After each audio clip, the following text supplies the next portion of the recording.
Okay.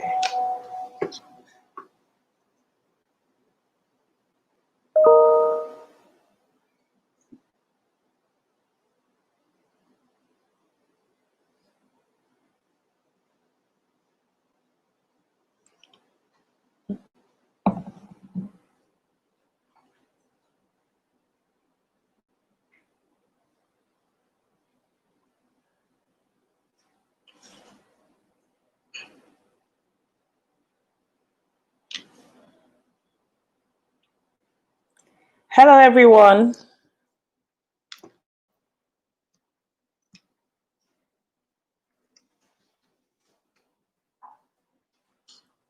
Hello, everyone.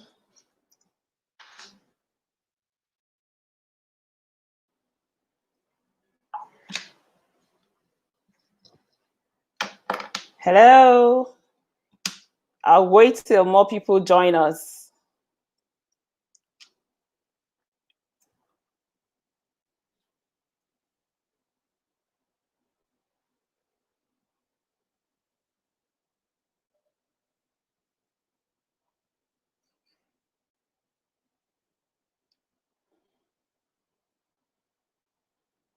The same link.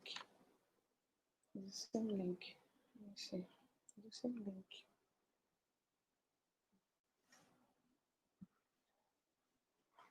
Trying to confirm into QFH. It's correct.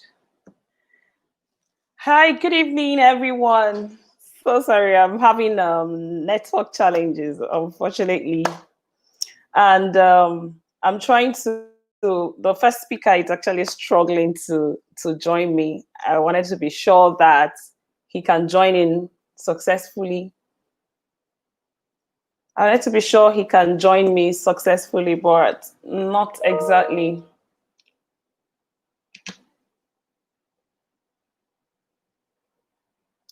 Oh, network challenge shouldn't be a problem today.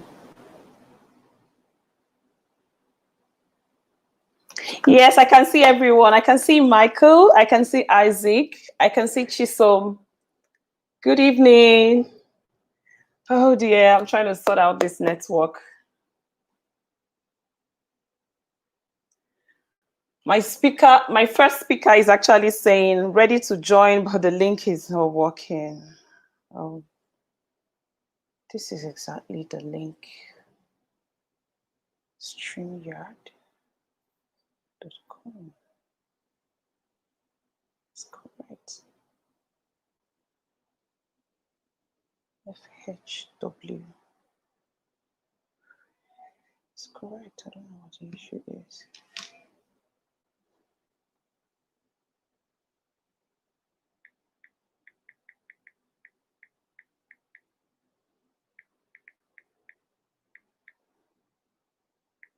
I don't know what the issue is, but it's correct.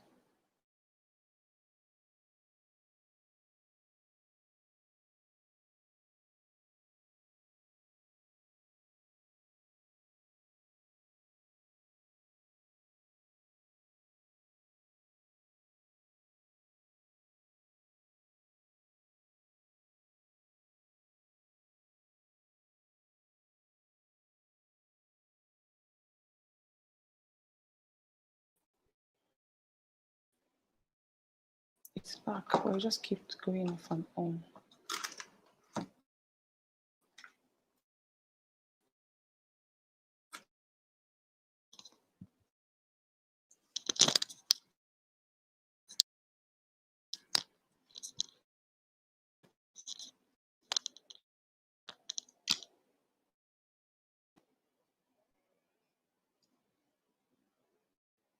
I'm so sorry. My first speaker joined.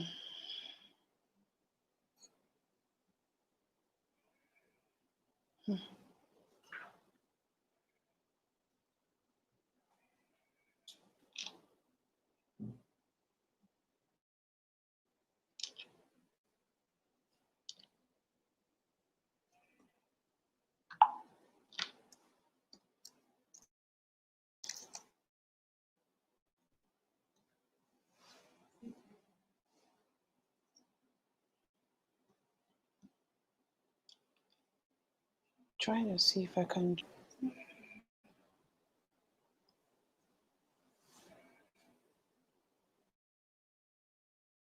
connect speaker link.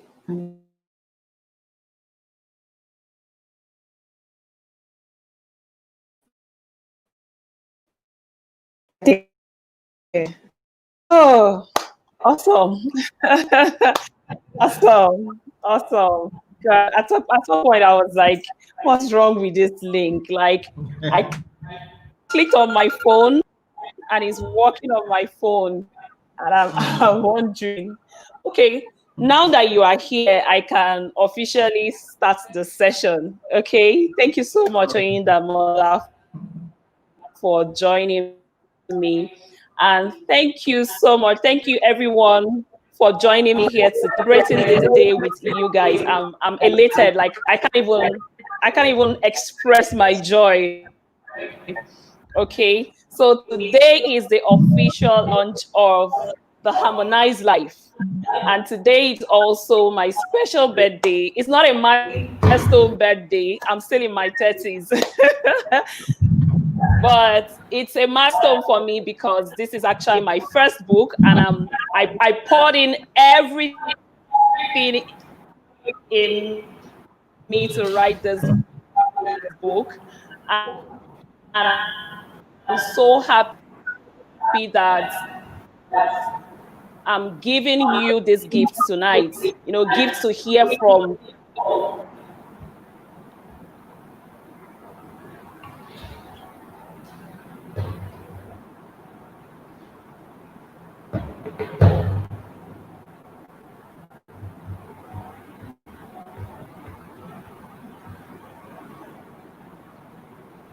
grab that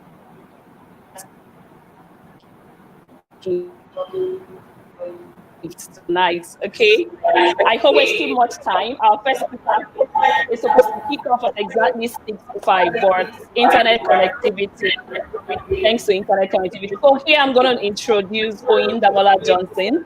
Oyindamola Johnson will be taking us on the topic professional development strategies for career advancement. Like I don't even have to say so much again about Oyindamola. If you registered for this session, I know you have read his rich profile, like what's Oyindamola. Okay, so thank you so much, everyone. And Kim, can you hear me well? I can hear you. Yes, Okay, fantastic, I can. fantastic. Thank you so much to. So, firstly, I'd like to say happy birthday. Here's wishing you many more years of advancement, years of progress, and you're just an amazing and you know very phenomenal person. And it's great to be associated with you. Congratulations. Welcome to the club of authors. um, Thank you. the exclusive club. It feels good. Yeah, exclusive club. It takes a whole lot to do what you've done. So congratulations. And thank you so much for inviting me. Thank you to Thank everyone you. who joined in this session. You've taken your time out to honor in King, and thank you so much. My conversation today, it's not a training, it's not a workshop, it's not a conference. It's pretty much It's a conversation. yeah, it's going to be a conversation. Professional development strategies for career advancement. And this is what I'd like to start with. And I'm just going to use myself as an example. So I forgot to say this. I'm reaching everyone from Niamey. Niamey is the capital of Yes, Niger. yes. That is where I am presently. So when I tell people where I am, they're like, what is in Niger? Like, what did you go to do in Niger and all that?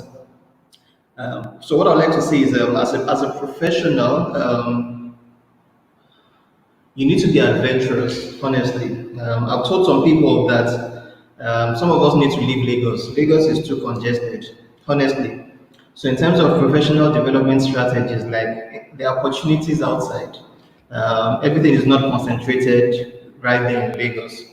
So this is just something to inspire someone out there. There are so many opportunities out there. And just a little bit background regarding Niger. Ever since I've gotten here about 6 months ago, there's been like constant electricity. So some of us might be wondering, okay, so what do they have in Niger? They have constant electricity, and it helps my work. So when it comes to professional development strategies, I wrote something. I shared some thoughts on Facebook. No, sorry, not on Facebook, on LinkedIn, yes, and I later put it out on Facebook. And when I was thinking of what I was going to share, I decided that I was going to start with that. So when it pertains to professional development strategies, especially for emerging professionals, the very first thing that you need to pay attention to is visibility. And this is something that I've just noticed.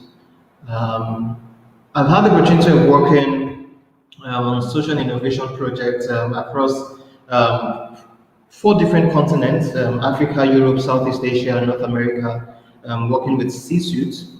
Currently, I serve as Chief Operating Officer at African Development University. And what this has taught me, so I have the opportunity of um, leading the team. We have about a staff of around 17 to 20. We have a student population of about 250 for the next academic session. We're planning on onboarding another 250. So that will be directly managing a student community of over 500 young people and all that. So looking at the personal development strategies, and I need to say this, I came into this role as manager non-academic affairs, right? Which was a managerial role, and that is what I came in for. But within 3 months, I got promoted to chief operating officer, which is quite a huge leap. And I'm just going to share with you some of the strategies and some of the things that I think that I did, and some of the, how the journey led so far. So in terms of visibility, I've seen people who, work in places and they're like, so let me just stay under the radar, right? I don't want anyone to see me, probably based on the kind of work environment that you work in. But I need to say something that visibility is very key in an organization, and especially for a young and emerging professional who wants to climb, the corporate ladder. It is not just about doing good work. You need to ensure that your good work gets the attention of those that matter, and that's just the truth. You could do great work, you could do fantastic work, but no one is seeing your work. So what you need to do is that you need to be very strategic about building strategic visibility in an organization. So every organization has decision makers. Every organization has gatekeepers. Every organization has top executives and all that. So this is not about you playing to the gallery, right? This is not about you playing politics. What I just know is that good work cannot be doubted. So for those who want to get things done in an organization through politics, let them do what they want to do. But you ensure that you do good work, you ensure that you do great work, and ensure that you're visible. So how can you be visible? So I need to say something also. When you come into an organization, there are key responsibilities and key reasons why you were brought into the organization, right? But when you get into the organization, there are priorities for your boss. There are priorities for your department. There are priorities for your unit. There are priorities for your organization. The ability for you to manage the reason why you were brought into the organization and being able to focus on the key priorities of the organization would play a huge role in how visible in how visible you are. So visibility is about stepping out of your comfort zone. It's about volunteering for projects beyond what you're doing. So that is not to say that the core reason for why you were brought into an organization is going to suffer, but you need to ensure that there's a fair balance, right? So, what are those core priorities for your organization? If you look around, if you pay close attention, you're going to see that you are able to measure. So, where exactly is our organization going, and how can I fit into the strategic objectives? That will really help build your visibility in the organization in terms of, like I said, volunteering for projects beyond your department, looking out for needs and meeting them. So this is very key. So once you're known to be a problem solver and someone who is very innovative, then you're going to get the attention of those that matter in the organization. So this is very key. This is very important. So another thing that I want to see is in terms of personal development strategies, professional development strategies for career advancement. I'm going to say something also that you need strategic allies in any organization that you work with. The truth is, decisions are always being taken behind closed doors. So my question to you today is, when those doors are shut, who is advocating for you on the inside? Because the truth is, decisions are being taken on who's going to be fired, decisions are being taken on compensation, decisions are going to be taken on promotion. Several decisions are being taken. So you need to find the balance, and you need to ask yourself. So how am I networking? How am I building my network, both horizontal and vertical, right? To be able to ensure that I have people who have my best interests at heart, right? Advocating for me, pounding the table on my behalf, opening up doors for me. Those things matter a lot. So if you haven't been paying attention to that, I would urge you to start paying attention to that. To this. Another thing that I would also want to say is that no organization would commit resources, opportunities, and even open doors to people that they do not trust, right?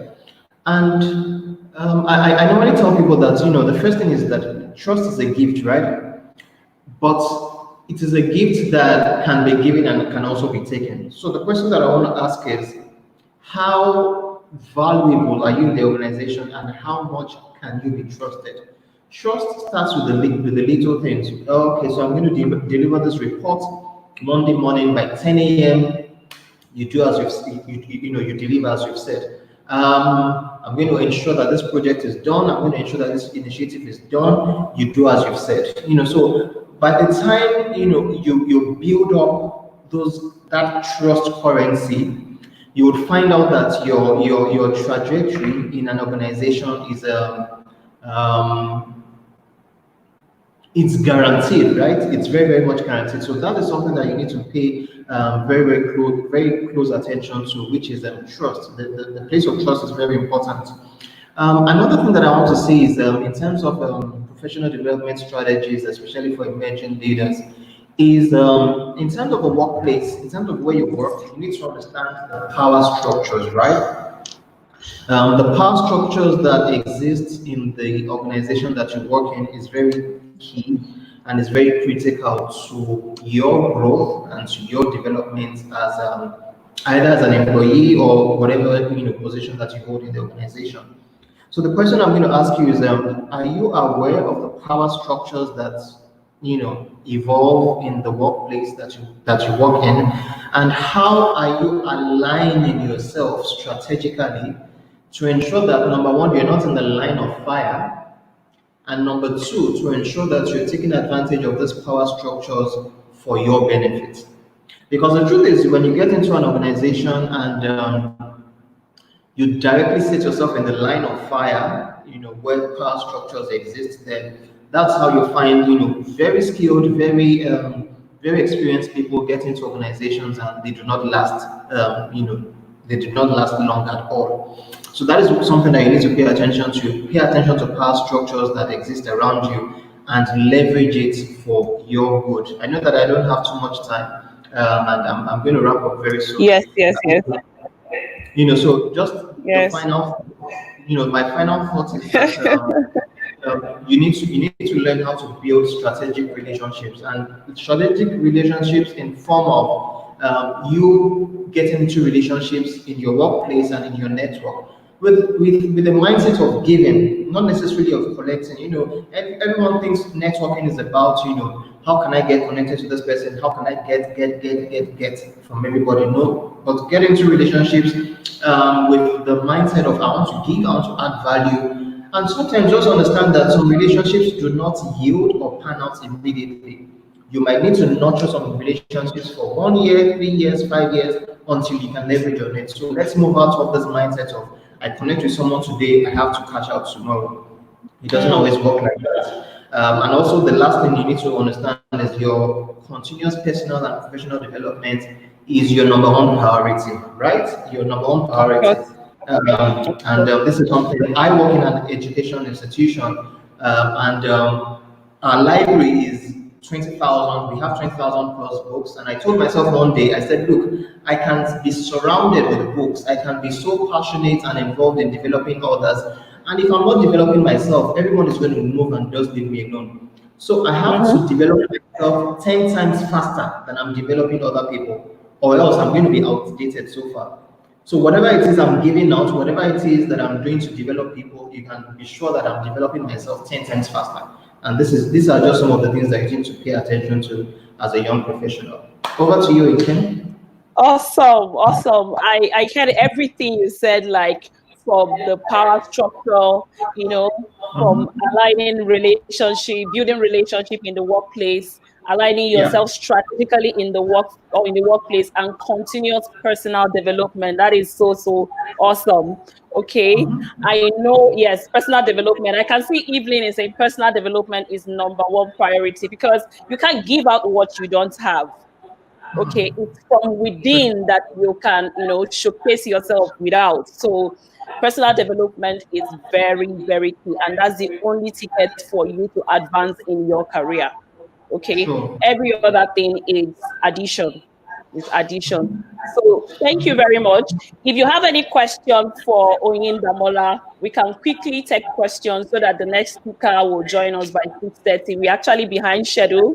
Network connectivity, the two speakers that are actually going to come in now, we are still struggling with them connecting online, as in it is a struggle. But I hope I'm multitasking, like I'm trying to sort them out. I'm also here. Sure. So, in the absence of any question, I think we have about 2 3 minutes to take questions while I bring in Glory.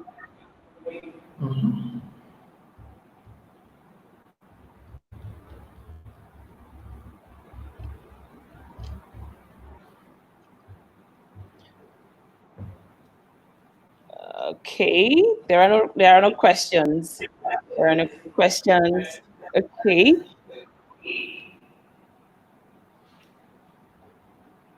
So is your next okay. guest ready to come It's a struggle. It's a struggle for her, and I might need to get off and get a technical person to assist her. It's a struggle. up? Okay. Awesome. Yes, Bumi. You cheat yourself or you cheat no one but yourself if you do not invest in your personal development. That is awesome. That is that is so apt. Okay, I might need to excuse myself a little bit to talk to Glory. She's trying to reach me so that we can sort this out because she's supposed to join us next. Sure. All right.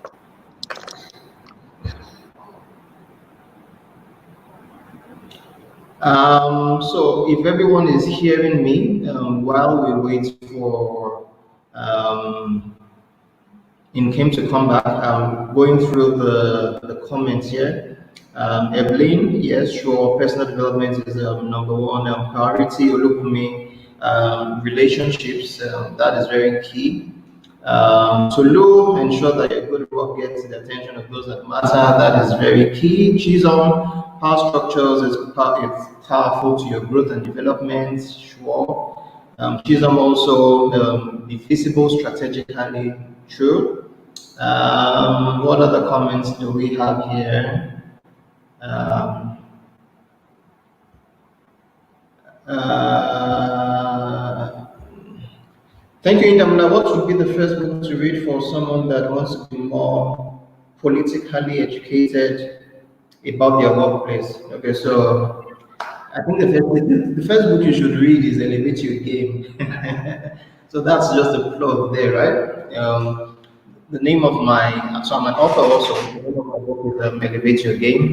So that's book would really help.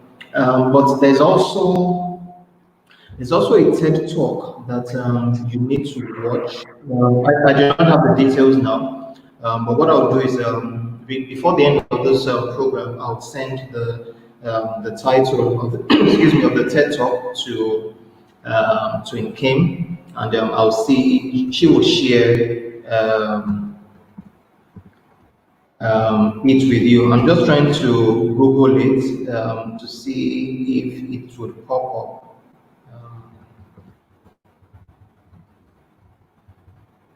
Um, let's see if it's going to pop up. Let's see if it's going to pop up. Uh, yes. I found it. Um,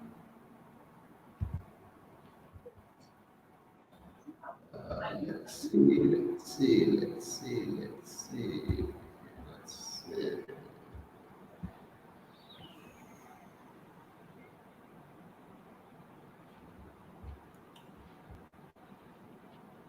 So what I'm going to do is I'm going to share the link with Inkem, and she would share it with every other person. So let's see. But while we're waiting for Inkem to come back, the title of the TED Talk is how to find the person who can help you get ahead at work. The name of the person who spoke is Carla Harris, and she spoke at TED Women 2018. So this is in response to the question that I think I'm not sure. Okay, so Abikeola, you were asking how can you be more politically educated about your workplace? You're asking if I could suggest any book to you. So the first thing I'm going to suggest is that you watch this TED talk. So I'm going to repeat it again. How to find the person who can help you get ahead at work. Now the name of the speaker is Carla Harris. Carla Carla, Harris Harris, and she spoke at TED Women 2018. That TED talk is about 14 minutes, and this is 14 minutes that is going to change your life. It's really going to change your perspective regarding how you strategically align yourself in the workplace. This is a TED talk that I also share with people in my network. So you might really want to start from that. So some is saying, I've always thought of visibility as an online thing. Thank you for letting me know that it should be practiced in the workplace. Honestly, that is true. Olajumoke says, awesome insights. I love the perspectives you shared about developing yourself 10 times more and then sharing from your depth to others. That's really important. I couldn't agree less. That is true. Thank you so much, Olubumi. So Emmanuel is saying, what do you consider as personal development? I'll come back to that soon. Yes, Paul, thank you so much. Paul just shared it um, on the chat. So Emmanuel is asking the question, you're saying, what do you consider as personal development? So personal development, according to me, according to what I think is any conscious and deliberate investment that I'm making in myself to ensure that I am able to add value to the world around me.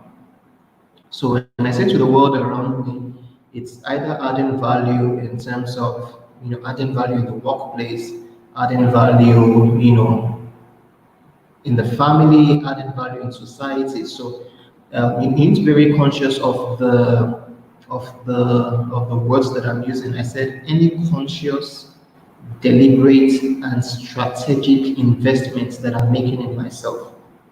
So there's no way that you're going to invest in yourself if you're not doing this consciously. There's no way you're going to invest yourself if you're not being deliberate about this, and there's no way you're going to invest yourself if you're not being strategic about this. So income is back. I'm here. I'm here. All the technical support I'm trying to get for Glory. Glory is actually the next speaker. It's to no avail.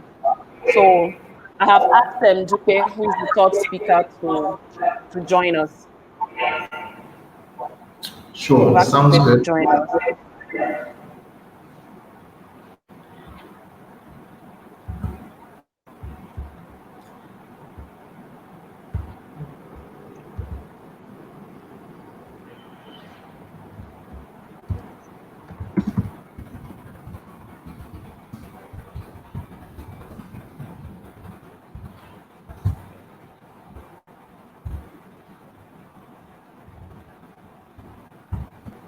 Hmm.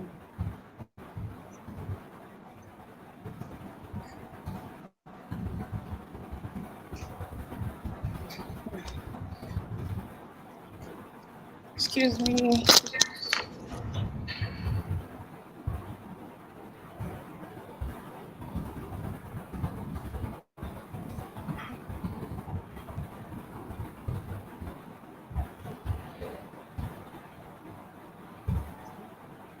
Okay, so I would try and keep you guys engaged while Nkem comes back. Because his connection seems to be better in Chad than Nigeria. Okay, so please, I'm not in Chad. I'm in Niamey, right in Niger. So Niger is just next door to to Nigeria. Fun facts about Niger. Nigeria supplies the major electricity that Niger uses, but we enjoy constant electricity in Niger than in Nigeria. I told you guys I've been here since February. I can count the number of times like there was a power cut. Like I can't remember a night that there wasn't electricity. I would, in terms of percentages, I would put electricity supply at 97, 98%. Like that's how stable and constant it is. Um, because his connection seems to be better, than in Nigeria. That's surprising also. Um, but something that I need to say is, young people. I'm a young person myself, but fellow young people, we need to look beyond our immediate environment. We need to get to a point in stage. We need to get to a point in time where we understand that opportunities are really what you make out of it. Opportunities are what you make out of it, and each person has their own. They have their own trajectory. They have their own journey. So don't compare your journey with other people. And like I said, I've had a bit of walking across Africa, Europe, Southeast Asia, North America. Some people might be wondering and asking, so what exactly is he doing in the jail? You've lived in the US, you've done Canada, United Kingdom, Germany, and all that. What is he doing in the jail? But I just understand that my journey is different from other people. This is where I need to be now, and this is what I'm doing now. So income is back also.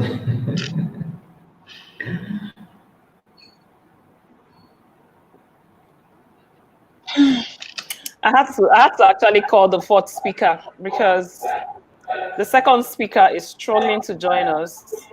The third speaker is unreachable. The fourth speaker is struggling to join. So I have to call the fifth speaker to join us. Okay, so are they ready to come on now? Or is he or she ready to come on now?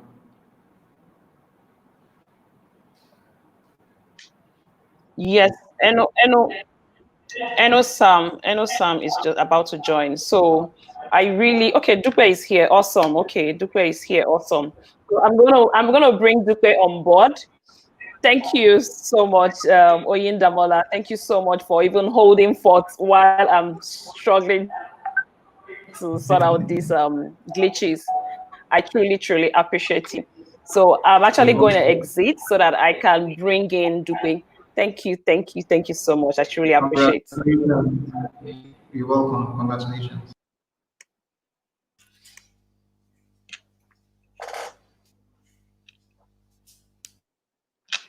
So I'm gonna bring in our third speaker in the person of Dupe Larry Akinswin. Dupe is actually a certified leadership coach and trainer, and she will be handling the topic building leadership. Sorry, the role of leadership in building a great place to work. Dupe is Hi guys, can you hear me?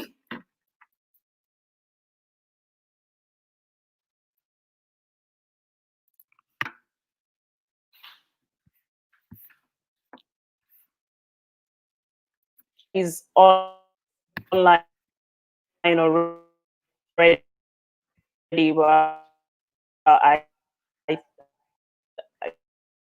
think she's Can you trying hear to me? come on.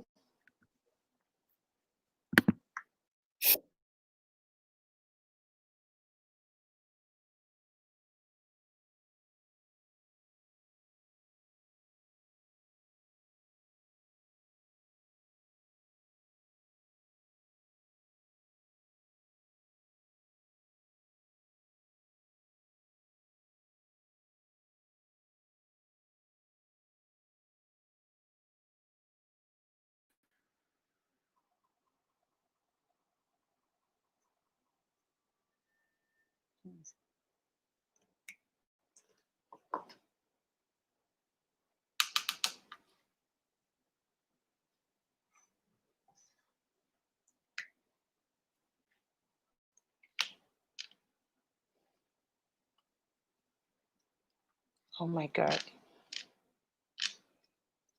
I can't hear Dupe at all. She's speaking, but I can't hear her. It has thrown her off completely.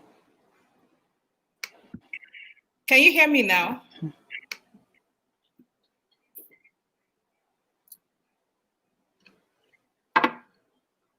Okay, can you hear me?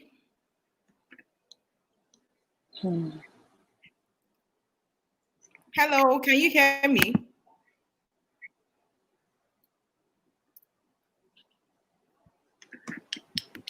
My Can you switch hear me? network. I'm not hearing anything at all.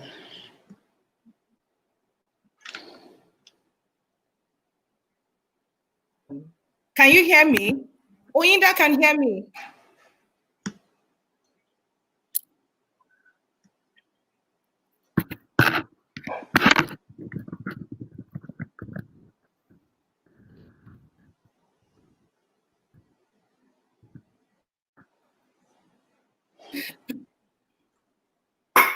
Inkem, can you hear me? I can't hear at all.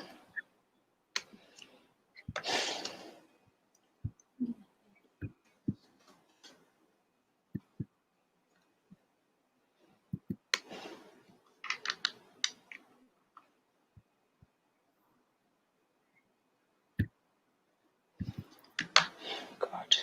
I can hear. Everyone can hear Dupe except me. Oh God, what is this? I need to change this network. It's gonna be fine. Don't worry. It's your birthday. Thank you so much, Oyinda, for giving the feedback. Very useful.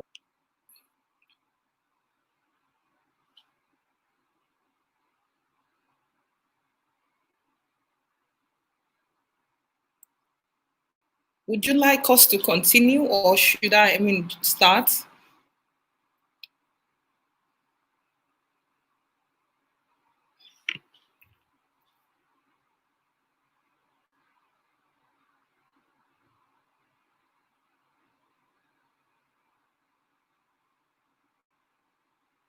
Thank you, Oyinda. You're such a great person. Thank you.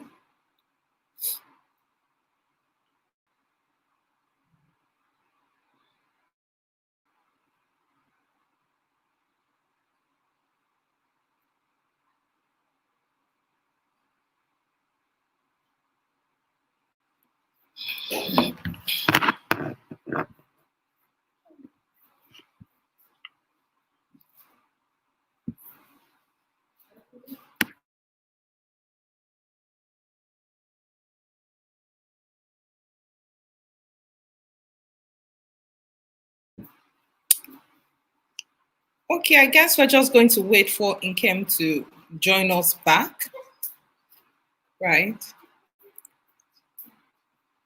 It feels so lonely being on this call alone, but I mean, I have company in Oyinda. Absolutely. Okay.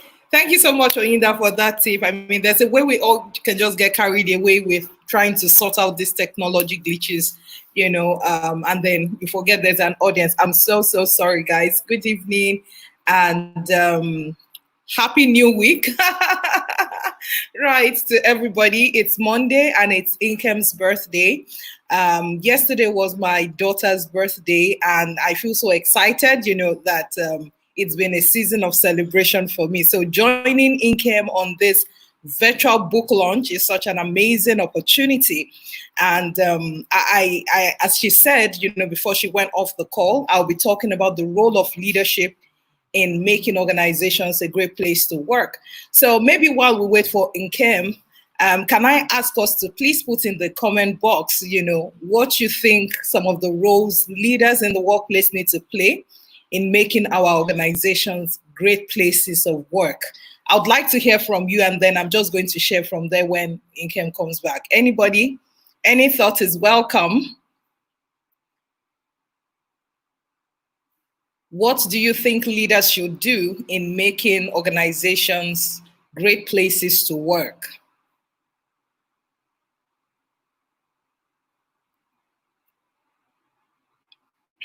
You can type in the comment box, right? So if you can hear me, our conversation this time is pretty much on the role of leaders in making organizations a great place to work. That's what I'm going to be talking about. And we're trying to engage in some form of conversation before I go right into the topic, before Inkem comes back. So I want to hear from you. What are your thoughts on things that leaders can do to make our workplaces, great to work? Anybody wants to share?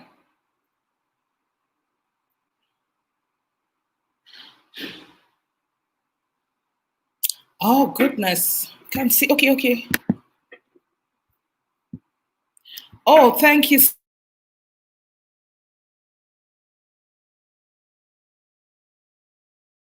Okay, so I have in the workplace, amazing. Leaders are expected to create and good to see you. Thank you so much. Leaders should be empathetic. Inkem, are you back with us? Can you hear me now?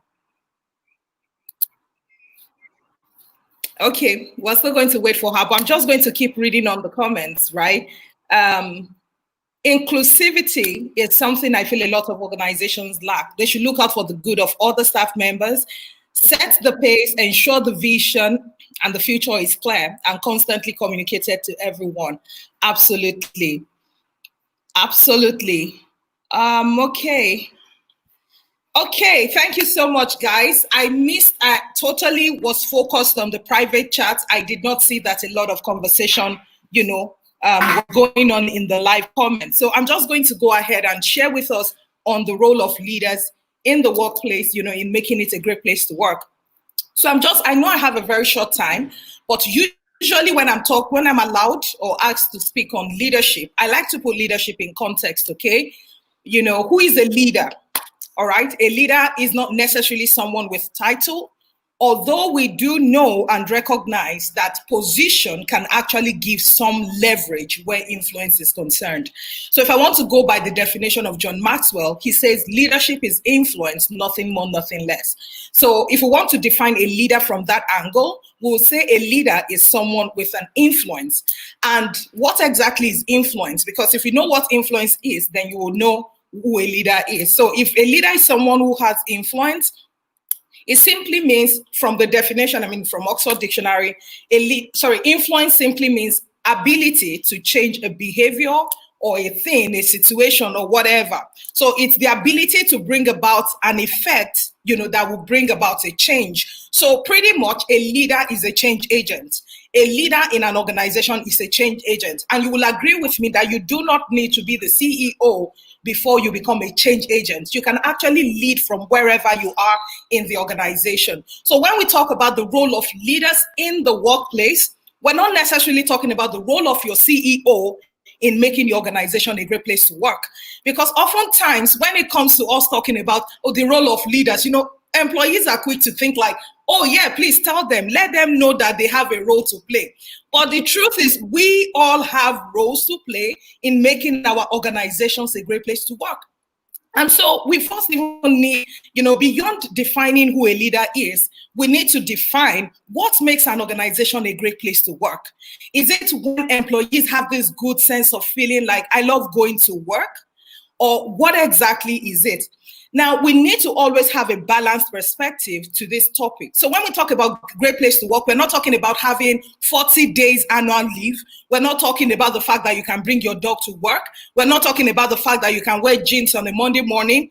We're talking about an organization that both the business owners and the business drivers, who are the employees at this time, can mutually define as a great place to work. So it's not the fact that employees have fun at work that makes it a great place to work. If your organization is a fun place to work and you're not profitable, it's not a great place to work.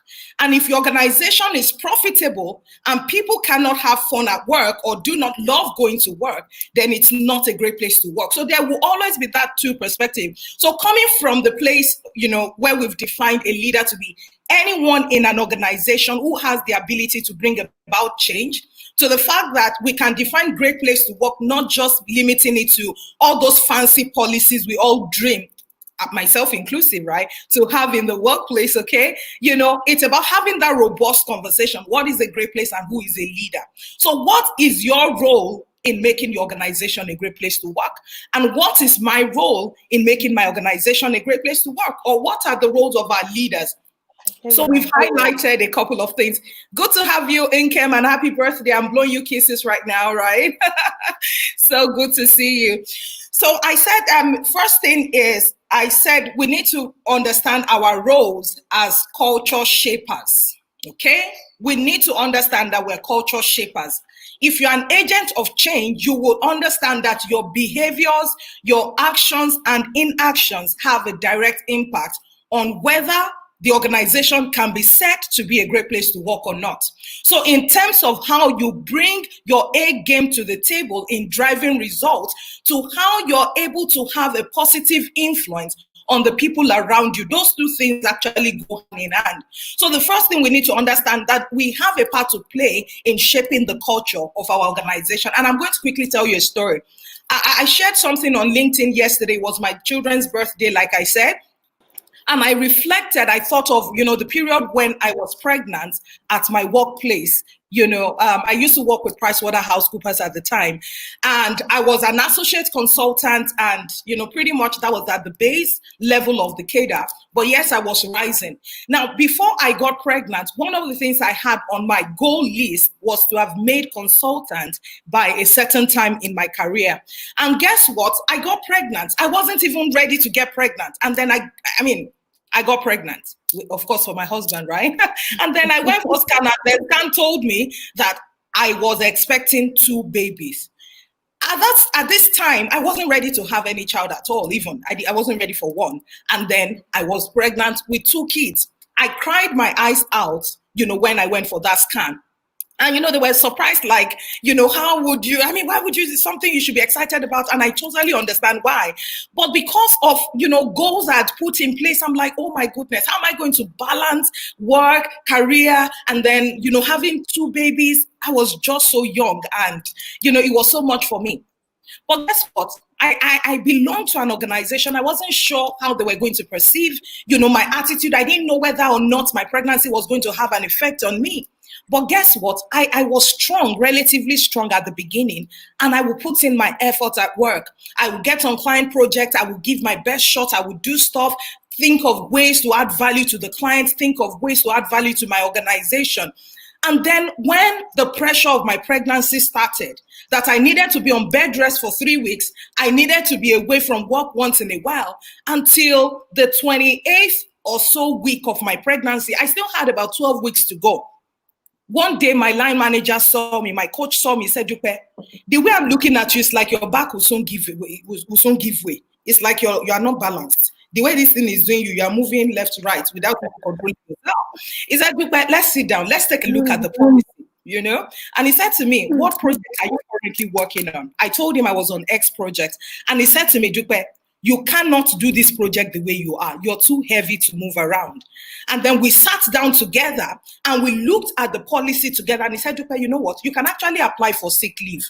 I said, sir, I'm not sick. The doctor has not said I'm sick. He said, no, you are sick. You don't know it. He said, look at the policy. Okay, go to your doctor, explain how this whole thing, because you may think you're strong and you're not as strong as you think. And so I went to the doctor. They did say I needed some time, if I could get it, to rest or work from home. And so we had a conversation and he referred me to HR to take some time off work. Guess what?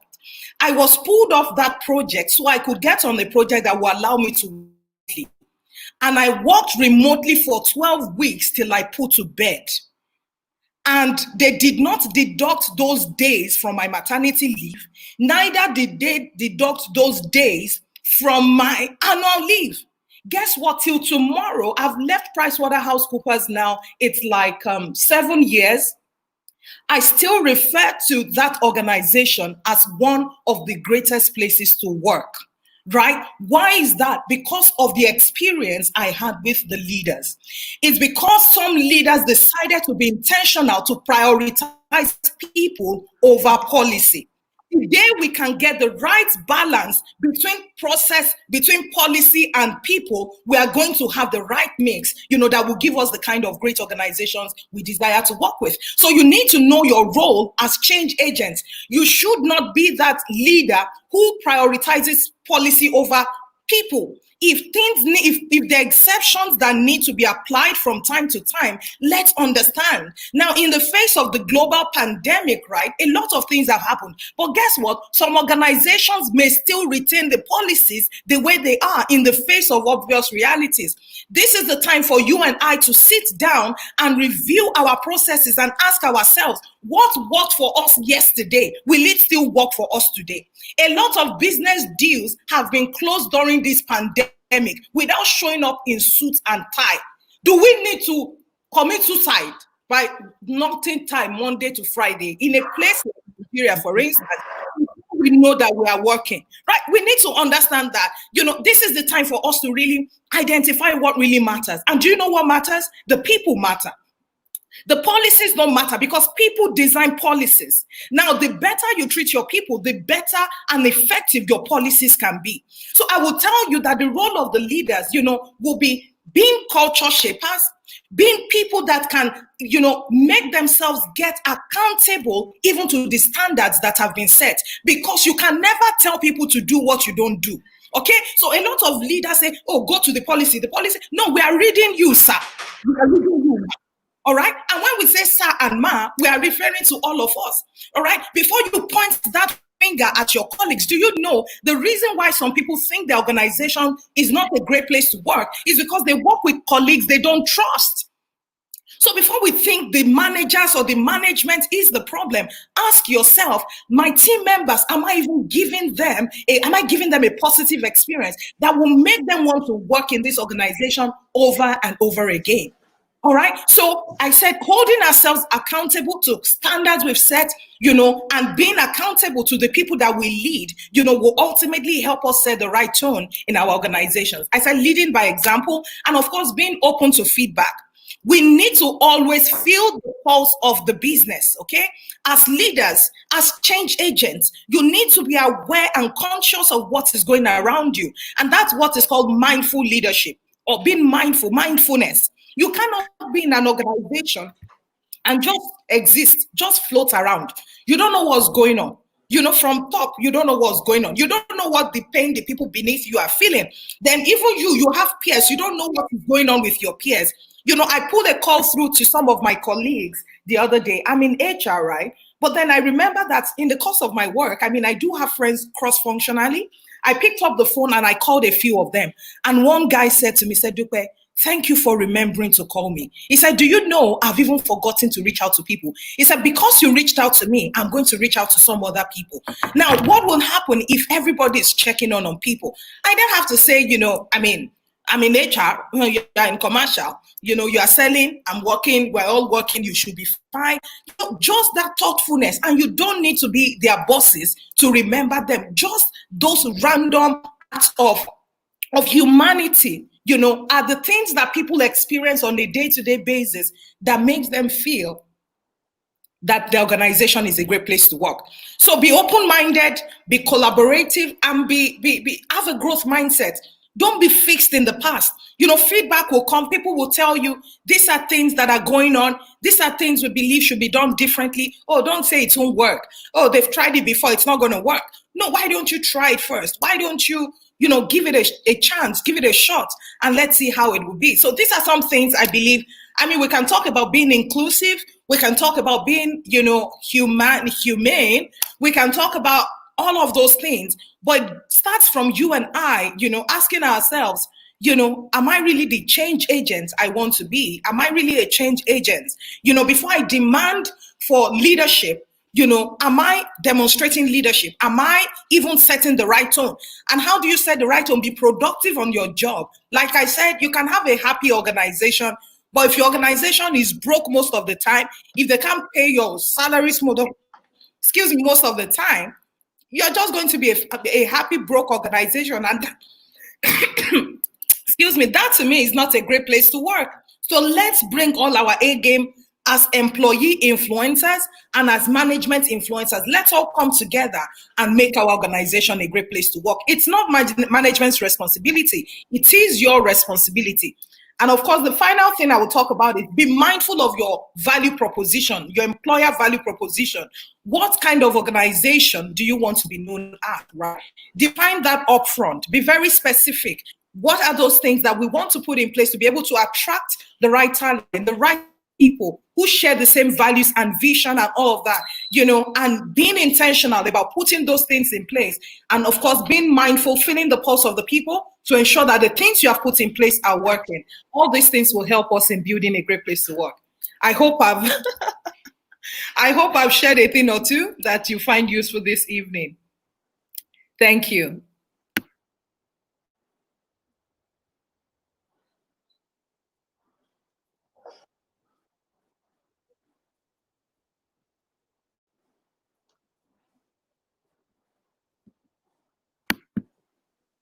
Thank you, Bumi.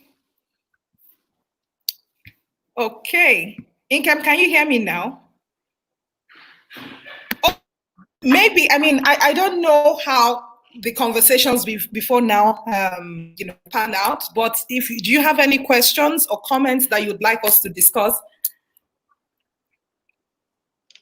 Okay, thanks so much. Awesome. Like, seriously, thank you so much, Dupe. Like, I've been struggling from the time you started. I've been struggling with my network connectivity. Like, I have up to four network connections here, and none is working for me. Wow. Oh my God. So the network is getting angry. I think they want to be to a very loud party. But you know what? We're going to still have a very, very great time. I'm also going to ask, I see some of my colleagues, putting some comments in there. Thank you so much, guys. Yes, Lara says leading self begins with us. Really. If we all, can take responsibility. Inkem, are you back? I can hear you now. I can hear you now. I don't know what network connectivity it is for me today. Like, seriously, the funniest part is that I did all this tests like 2 days ago and everything works so perfectly, but it's fine. I can see from the comment space all the nuggets that you are sharing, and I'm so glad that people are getting value. That's the most important thing for me tonight. Okay. So thank you so much, Dupe. I truly, truly appreciate you. I truly, truly appreciate you. Thank you so much. And do we have any question for Dupe? Do we have any question for Dupe?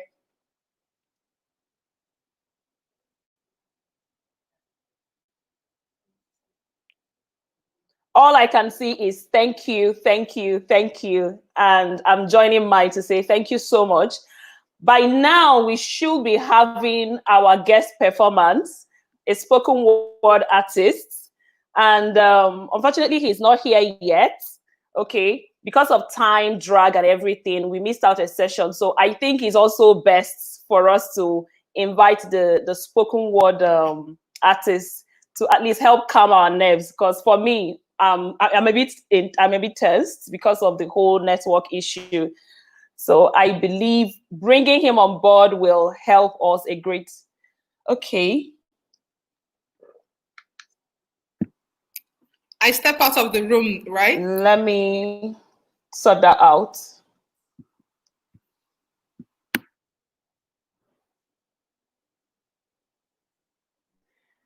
You'll be here. You can hear us and everything. I will just remove you from the live session. Okay then. Thank you so much. I'll just remove you from the speaker session, but you will still be here. You could hear all the speakers, everyone that will come in. Yes, if that's okay. Yeah, that's fine. Yeah. Thank you. Thank you. Okay. Thank you, everyone. I can see participation. I can see engagement. I truly, truly appreciate everyone here. So what I'm going to do is that the spoken word artist is not available now. So I will bring in Gloria Dozier. Gloria Dozier will be taking us on the topic, building your professional portfolio online. Glory is so passionate about strategic visibility. And I believe it's not about saying hiding in your office to say I'm doing the work. People that matters need to see and know that you are doing the work, and that is what strategic visibility it's all about. So Glory is going to take us on that. So I'm bringing her live now. So let's all welcome Glory. Hello. Hey, Glory. Hi, everybody. Hi, everyone. How's everything going? Good evening. Very Hope well. everybody Thank is you. well. Thank you. Congratulations, Inkem. This is Thank you amazing. so Congrats much. on your Thank you so much. new book. Congratulations. Congratulations. Oh yeah. Thank Um, you. congratulations. It looks amazing. Well done. So, good Thank evening, you. everybody. As Inkem said here, I'm here to talk about how to build a professional portfolio online. And like she said, I'm very, very, very passionate about this. So, let me just introduce myself a bit. My name is Dr. Gloria Dozier, and I'm a LinkedIn visibility coach. And what I do is I teach mid to senior level career women and established executives how to build visibility and establish thought leadership on LinkedIn so they can get the recognition they deserve, earn more money, and climb the corporate ladder. Don't we all want that? Awesome. Those are results that we want, right? Awesome. So the first thing I want to say today is, so some people will say, okay, why should I bother? What's building a portfolio? Look, I'm trying to get promoted. I'm trying to meet my targets. I'm trying to just exist. I have kids at home. Which one is online portfolio again? Nobody should come and stress me. Do you understand? So that's the first thing I understand a lot of professionals will say. Mm-hmm. And here is what I tell you. The world is changing, right? If you for the world is changing. The world as we know it is changing. Future of work, all these things are happening in your career. And those that know how to promote themselves are those that are going to be successful in the coming years. If you don't know how to promote yourself, it's just like how very soon I was reading this book about future fits. It's written by this lady called Andrea something. I can't remember her last name. And she was talking about very soon brands, professional brands will be like brands that you buy in the marketplace.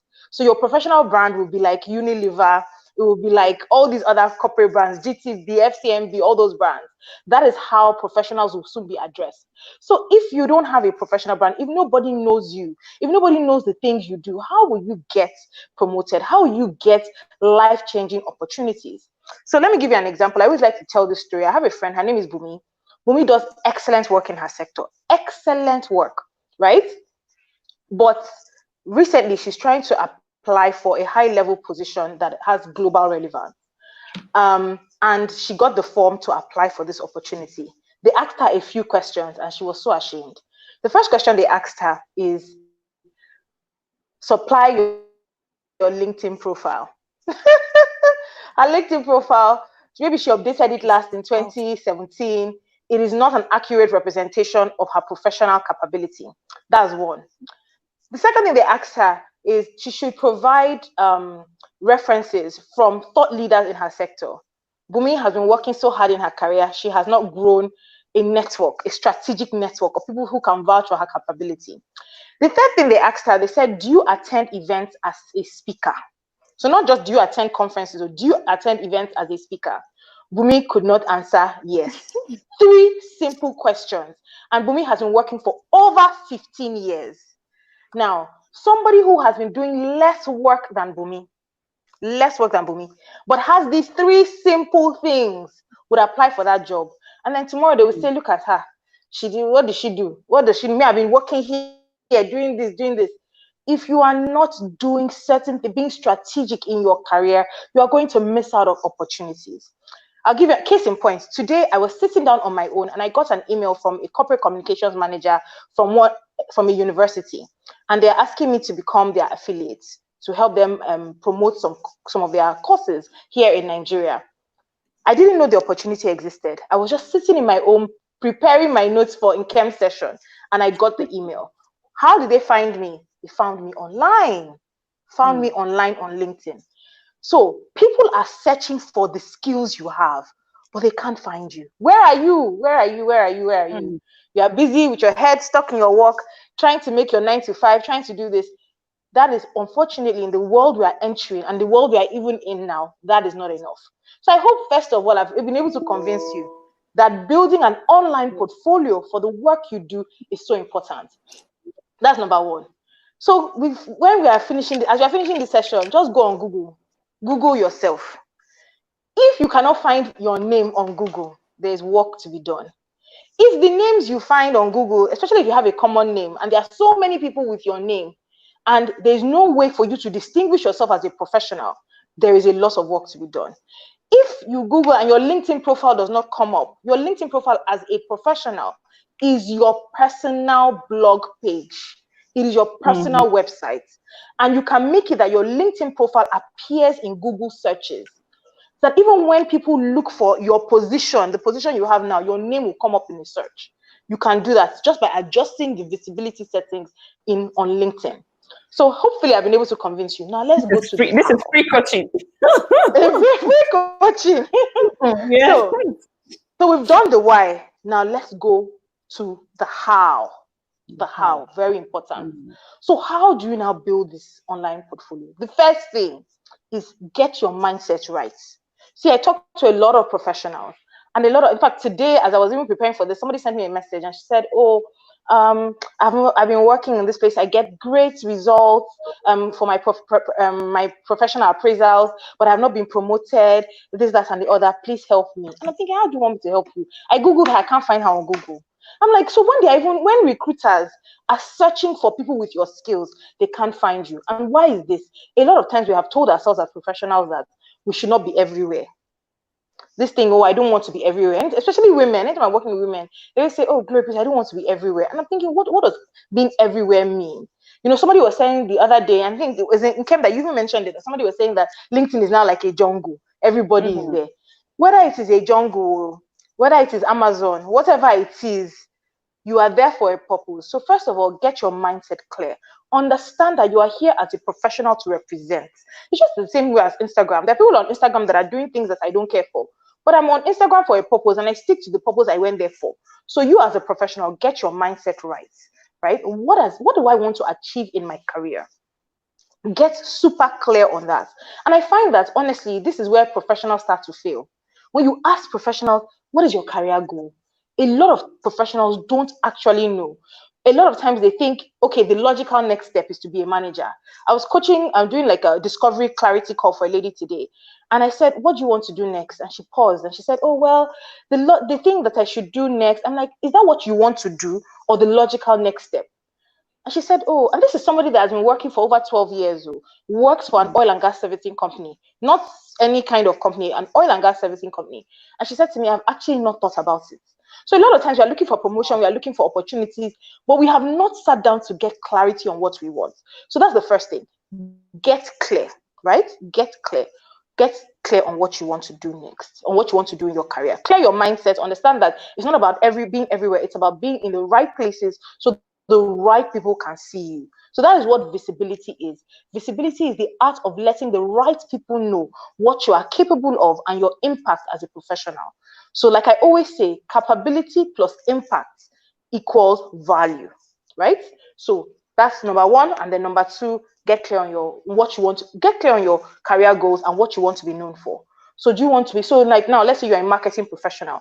In that marketing professional, there are specific areas that you can be known for. Maybe you want to be known for digital marketing. Maybe you want to be known for customer acquisition. Whatever the case is, get clear on what you want to be known for.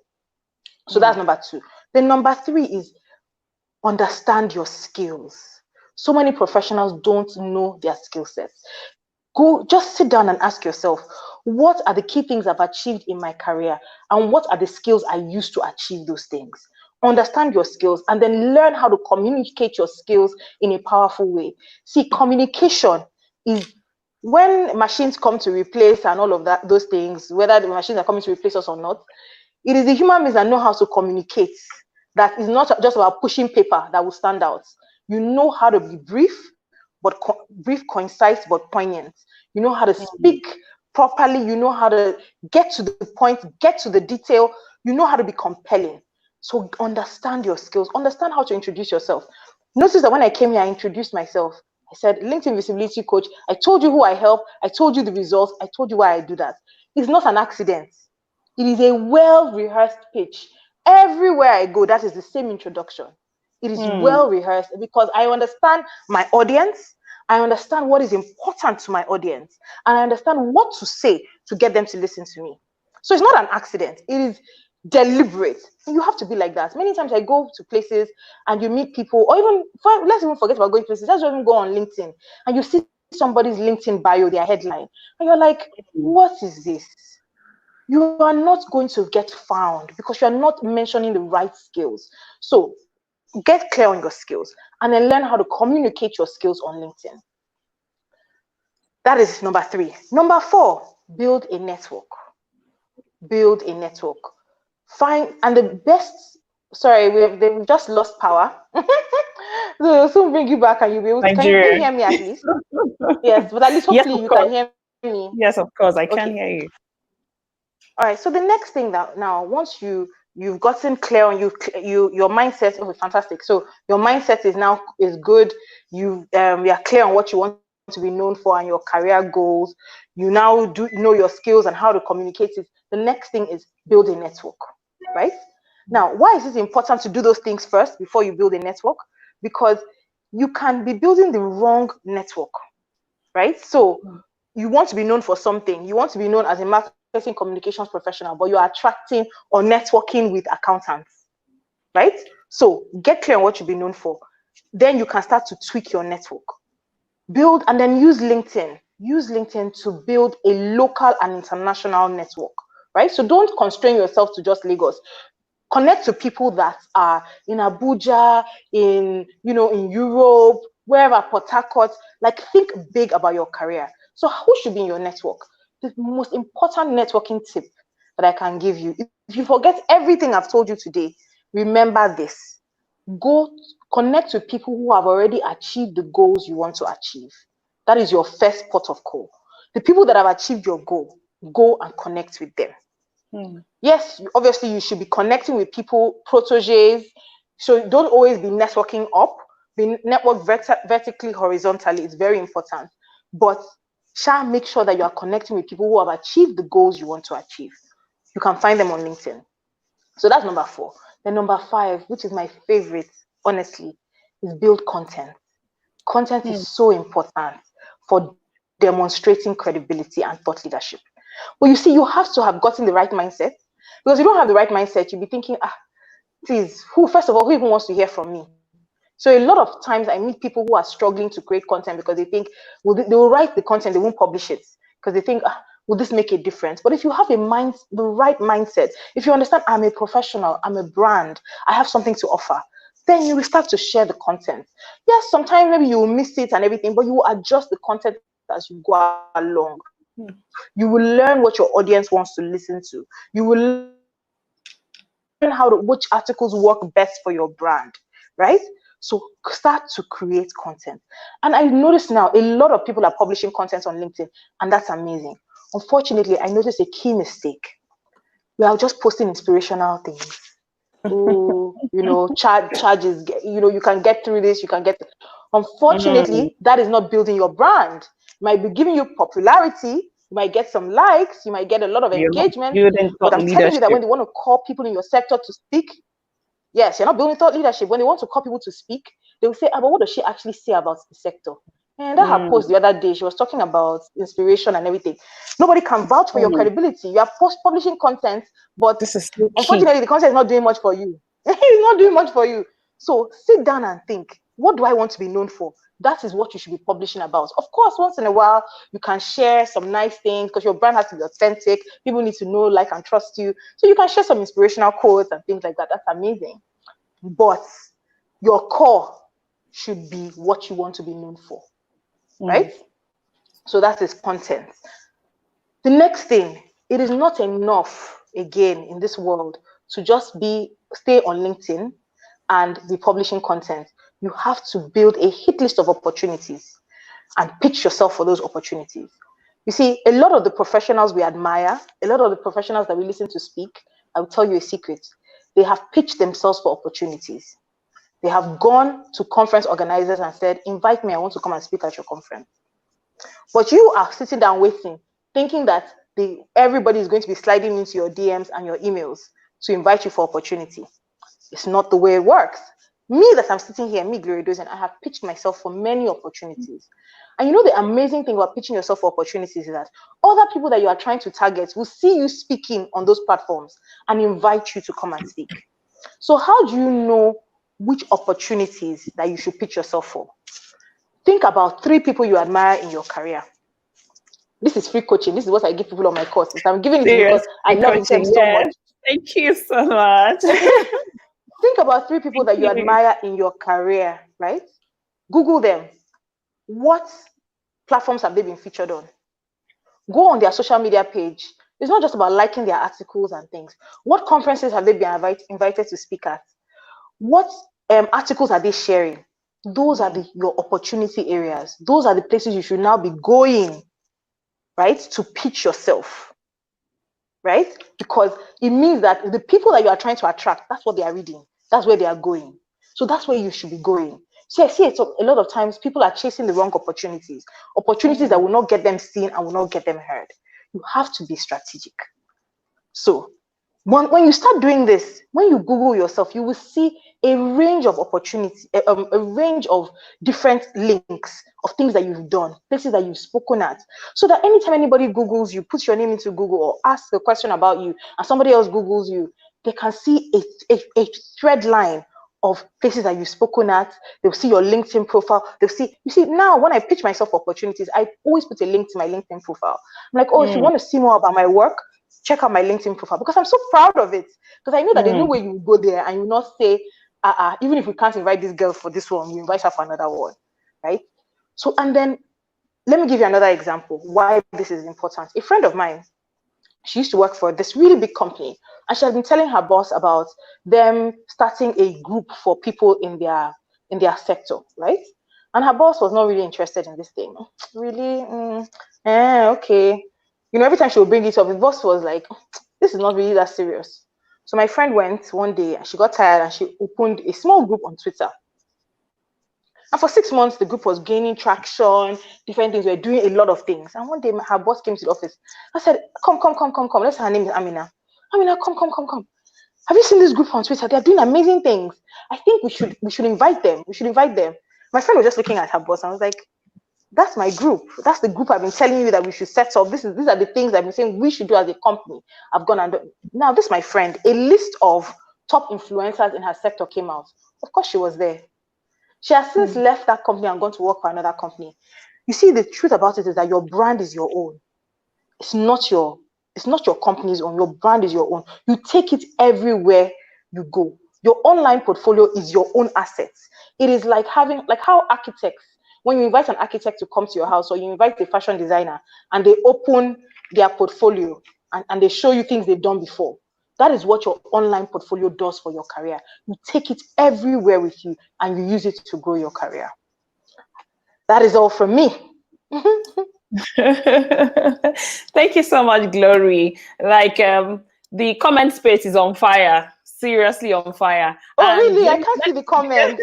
let me give you a typical example. So the first time I got a speaking engagement with She Leads Africa, you know, and I asked them, so how did you get my contact? Well, they searched LinkedIn. They just typed work-life balance and my name popped up, and that was how they contacted me. So I can attest to what you're saying.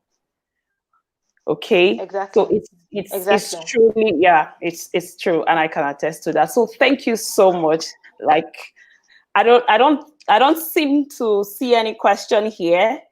So I believe you've done justice to this topic. And amazing. Again. Yes, thank you. I'm very sure a lot of people are going to follow you on LinkedIn. Like I can see, I'm running to LinkedIn to follow you immediately. Thank you so much. Fantastic. Thank you. All the best, Nkem. I'm so proud of you. Glory. Thank you so much, Fantastic. Glory. Nkem, I just want to say congratulations. I'm so inspired by the work that you do. I'm so inspired by your book. When I saw it, I was like, see this 400-page book. I mean, how many page book? Well done. It's not easy. I've been trying to write a book for 2 years. I've been using my mouth to write the book. So well done for everything you do. I'm so proud of the work that you do. Thank well you done. So much. Well done. Thank you. All right. Thank you. Let me bring in the spoken word artist. So I'm bringing in Pleasant to join us here. Pleasant is just going to spend less than 10 minutes with us, just to calm down our nerves and prepare us for the rest of the speakers. All right, amazing. Good evening, everybody. I hope we can hear me. Okay, if we can hear me, can I see some sort of peace sign in the air? That would be fine. Just to be sure I know what I'm doing. All right. Okay, cool. All right, thank you so much. Thank you so much, Nkem. I really appreciate this. Thank you for putting me up on this platform.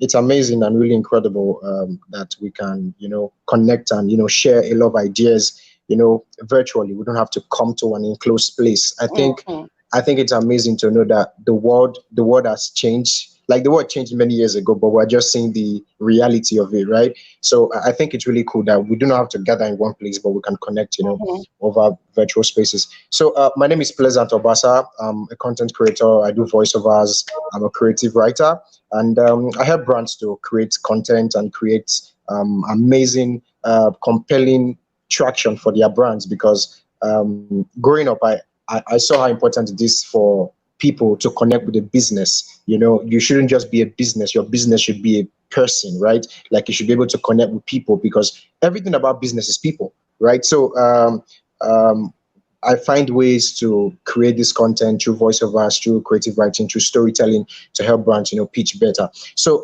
I just want to do something quick. I'm not going to spend the whole day here. I don't want to bore you guys. I'm going to do a spoken word piece.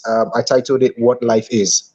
What life is. It's amazing how Inkem has a book called Harmonized Life. Harmonized, right? The Harmonized Life is amazing, amazing. So I hope some of this can really inspire us and help us take some action. The piece is going to address few things from mental health to growing in life to personal development. And first of all, I like to say that so many people, business people, creatives, and everyone who just creates content, we are humans before we are first content creators, right? We're humans before that. And so whatever goes through our mind is what, can be replicated, is what people can see.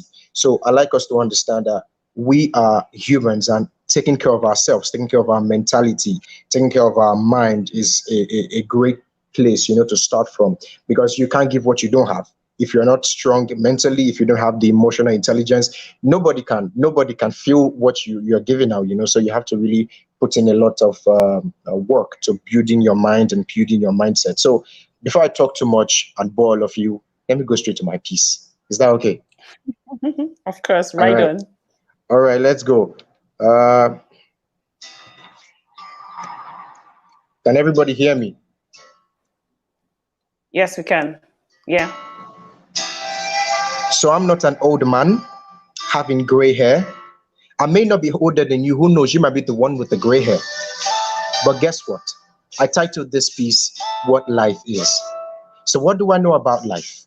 Trust me, I've had experiences, learned from other people's experience, and also schemed and scanned through the dictionary. So, what is life? I know it's the state that follows birth and precedes death. It's the process of time that show events. I know it's a gift from the one who created it, so I believe I should be grateful to him for the breath to experience it. Now, hold on a second. I feel like the experiences are not far fetched. It's during the times we discover and help ourselves. It's in the times we try not to breathe for some seconds and then realize the importance of breath. As we grow older, we then believe certain values that make us up, because people's belief system create their foundation and shape their lives. Now, that's the point we understand gratitude, because the Creator Hmm. perfectly provided this priceless and precious prize. You see, God above is so generous. His free gift of nature is a blessing to me and you. Now, I understand that there are so many shaky and disappointing situations in this experience we call life. But even God in the beginning experienced Hmm. such, because the whole earth was empty, without form and void. But he didn't give up and avoid the issue. Rather, he made beauty out of what was nothing. See, if the Creator could go through that, what stops you if you are just a woman or man? We enjoyed this life today because he made it happen. So whenever we pass through time of perils, it's an opportunity to create something out of it. Because no one ever appreciates light. If there was no darkness, you wouldn't fancy sight. If there was no blindness, you see, the hard times will come, but it's your duty to overcome and be the change you want to see. Gandhi. Understand that you cannot do it alone, but you can do all things when you work with others. Now, isn't life worth living when there's something to live for? Appreciate what you have, because your life is your life, and you can do everything to make it better. And it starts when you believe in that. And with that, you could enjoy everyday life. Shout out to Joyce Meyer, and she would ask, if we don't face difficulties, who will? Let me ask one question. Choose one. Would you prefer to be alive and go through challenges, or be dead and not face challenges? The choice is yours. See, John Lennon would say, life is what happens when we're busy making other plans, and you may not like what happens, but if you love life, she'll love you back. So enjoy. I know that family, loved ones, work, friends, plants, animals, everything, every single thing works together for your good, not just because you love God, but because God loves you. And that's what's up. Thank you very much. I appreciate it. Thank you so much. Is Inkem still there? All right.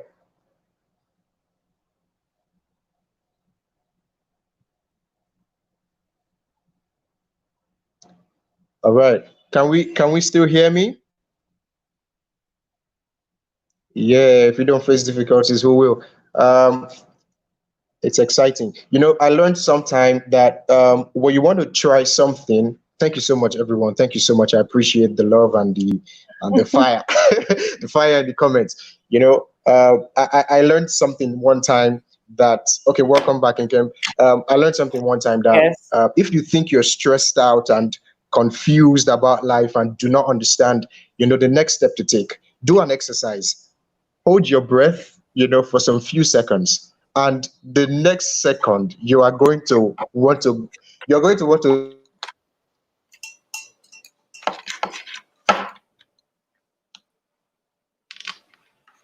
Thank you so much.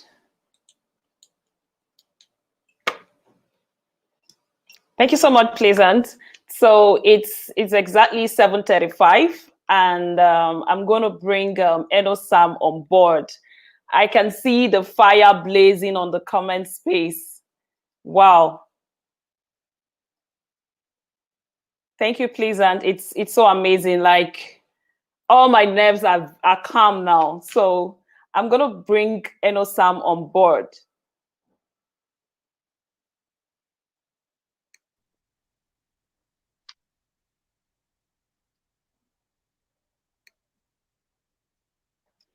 So I'm glad Enosam is here. I have just one line Hi. introduction that this book of mine became a reality is Enosam. Like, I started writing sometime in 2017, but I was clueless about what it means to turn my writing into a book.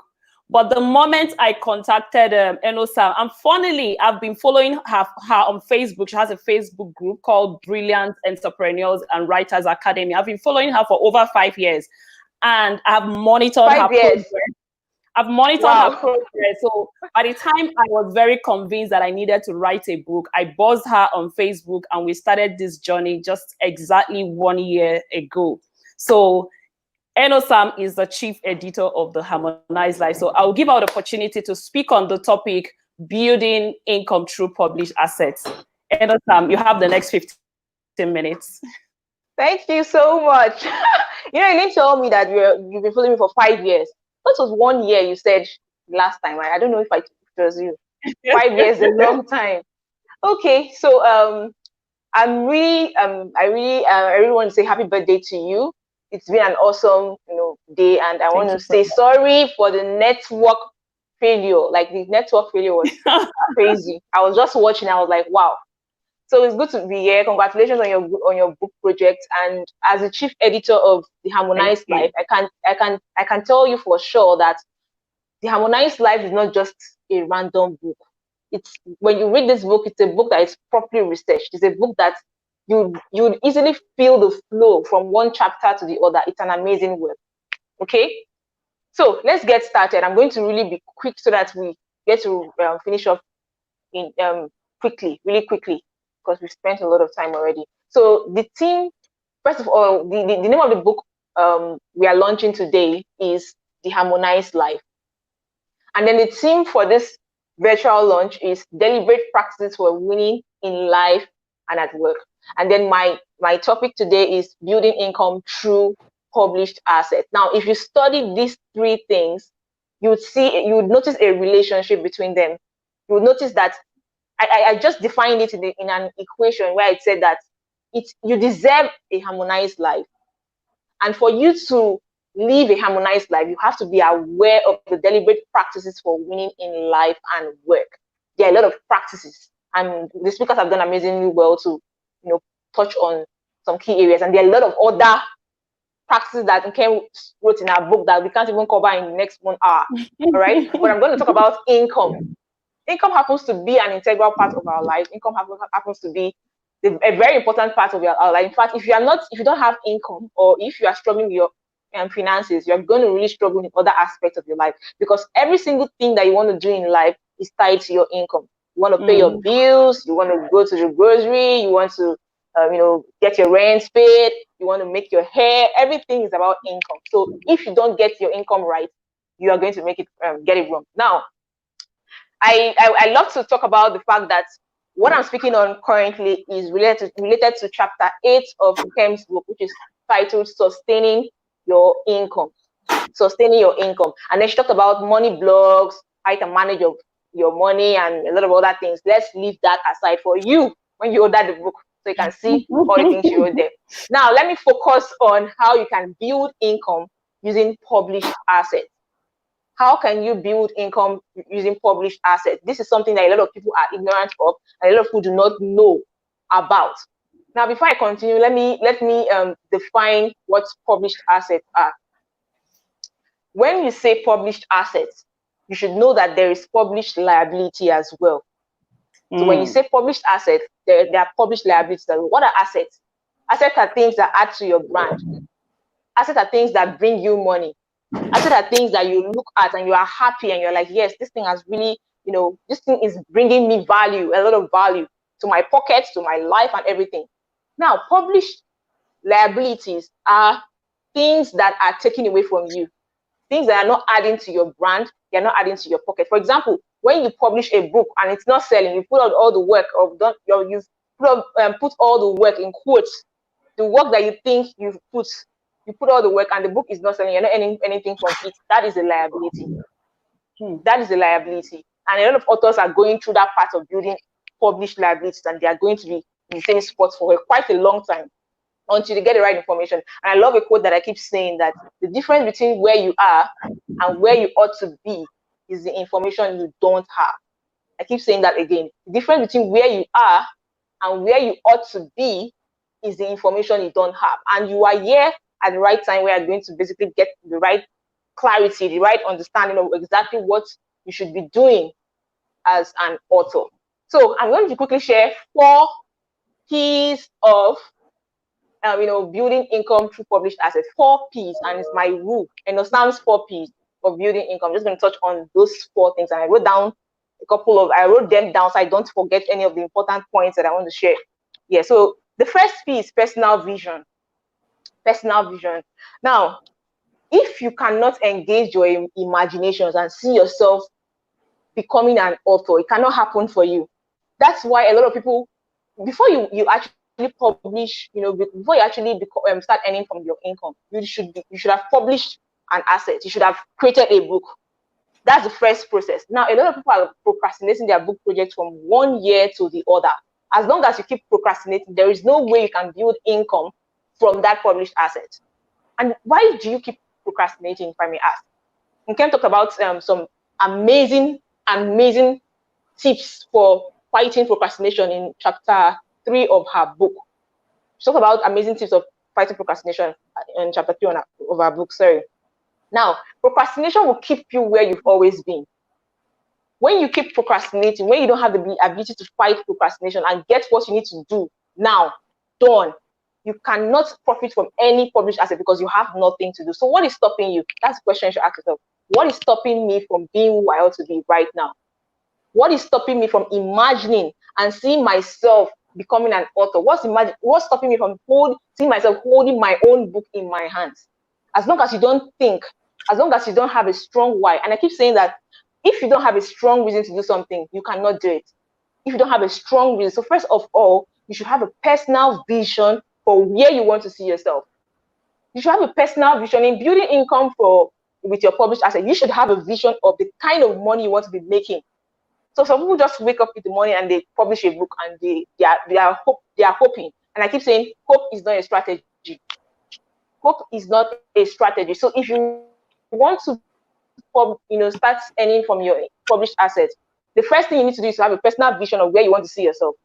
The first thing you want to do is have a personal vision of imagining yourself holding a book. That's the first thing. Okay. Now the next thing you want to do is to open up yourself and imagine the income range that you want to see yourself earning.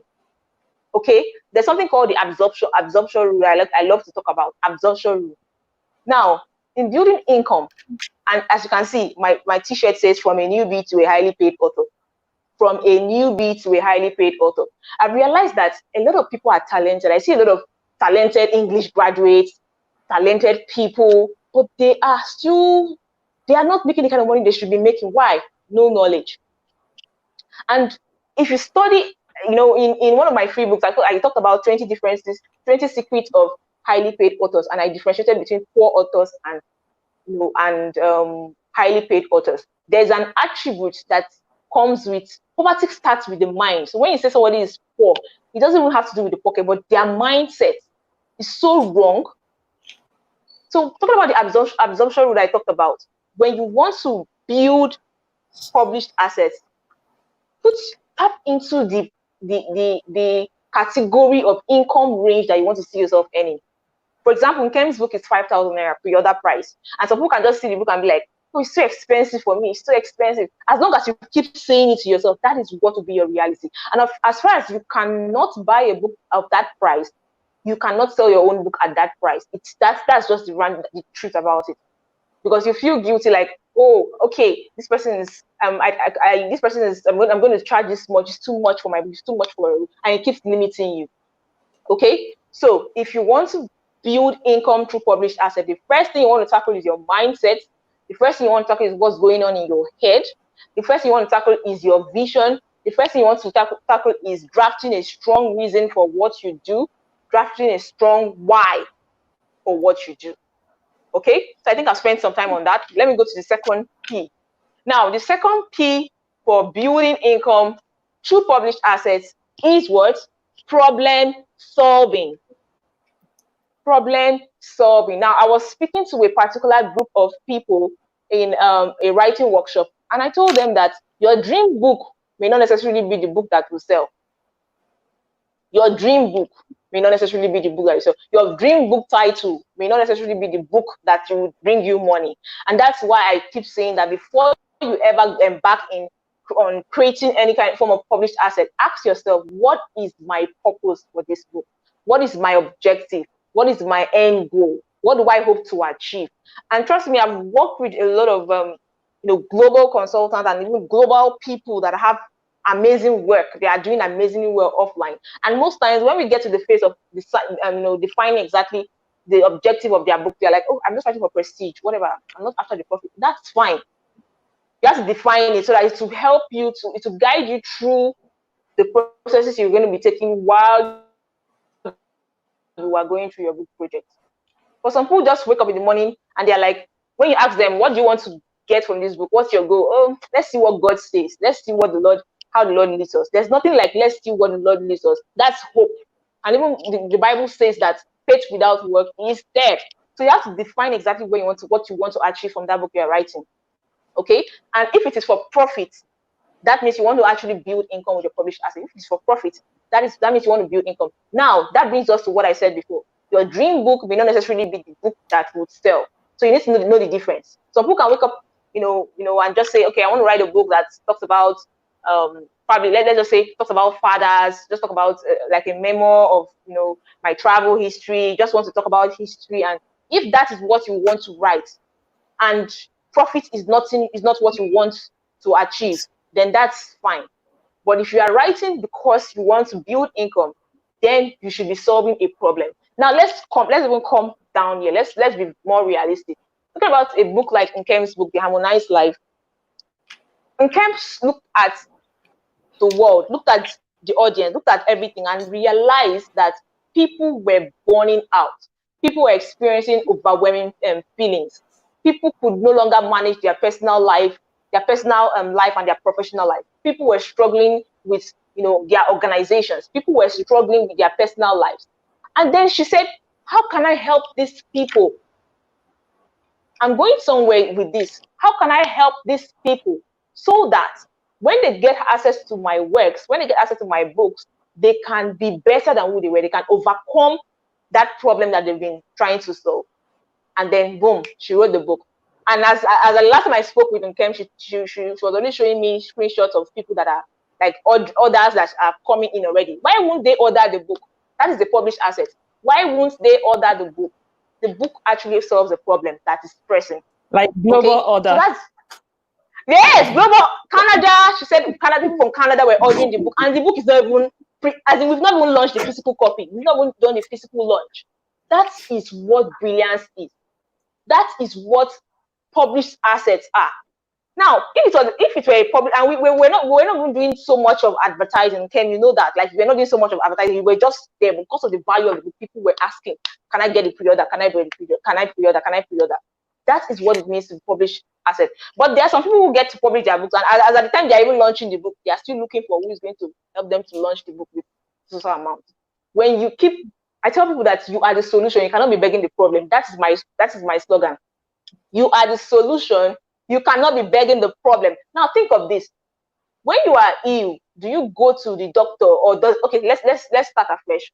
When you are ill, who goes to the doctor?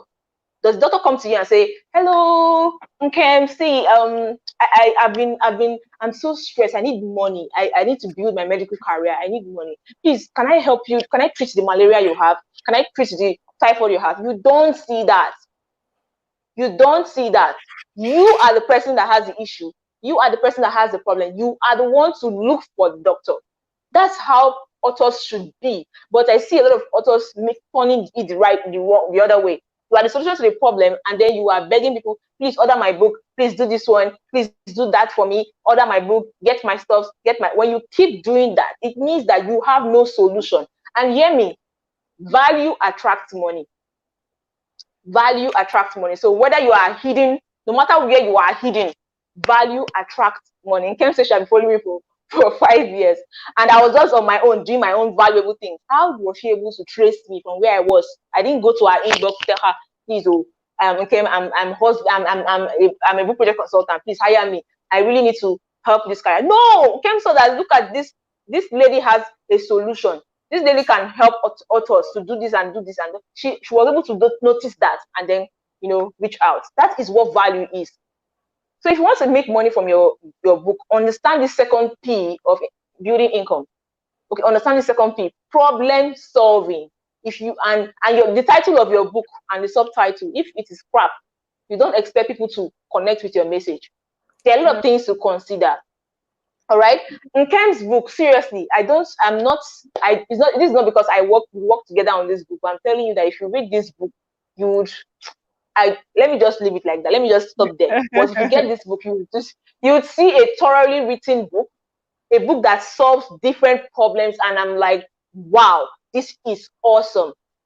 Okay, that is problem solving for you. And let's even bring it down to me. Okay, when I want to write books, for example, I wrote a book from a newbie to a highly paid author. Before I wrote the book, I knew that there was a problem. People want to write books, people want to publish their books. And I created a product. I wrote my own book from a newbie to a highly paid author, which people have been buying. I don't struggle to sell. I don't struggle to look for people to buy. That is what building income is about. Okay, so let me be really fast. I think we should end it here. I think we should end it here so that we can have the last speaker join us. Yes. Okay. That we can't cover everything in one day. Exactly. We can't cover everything in one day. Thank you so 15 much. Minutes, up to 15 minutes. All right. Yes. Thank you so much for the value. I can see the comment space. Thank you so much. Okay, so and we want to get the remaining piece. So the remaining pieces are hanging somewhere. So take the remaining two, the first two. They will definitely follow you on your Facebook page, and they will learn the amazing things that you do over there. Thank you very much. Thank you so much. Thank you so much. All right, bye. Okay, thank you for everyone that is here. I can see that more people are joining us. I enjoin you to join us to stay with us till the end, because we are going to be making a very firebrand announcement. So I'm bringing in Patrick Nwokogo. Patrick will be taking us on leveraging mentorship, sponsorship for career advancement. Like everything we've talked about here, you can go on and develop yourself. But if you don't build the right relationship through mentorship, through sponsorship, there is a limit to how far you can go. So Patrick is going to show us how not building the right relationship has hurt his career so much. And by the time he, gain his what would I call it, moment of reawakening, he has so much leverage on this powerful skill, workplace skill and life skill to advance his career, and that is what he's going to be sharing with us today.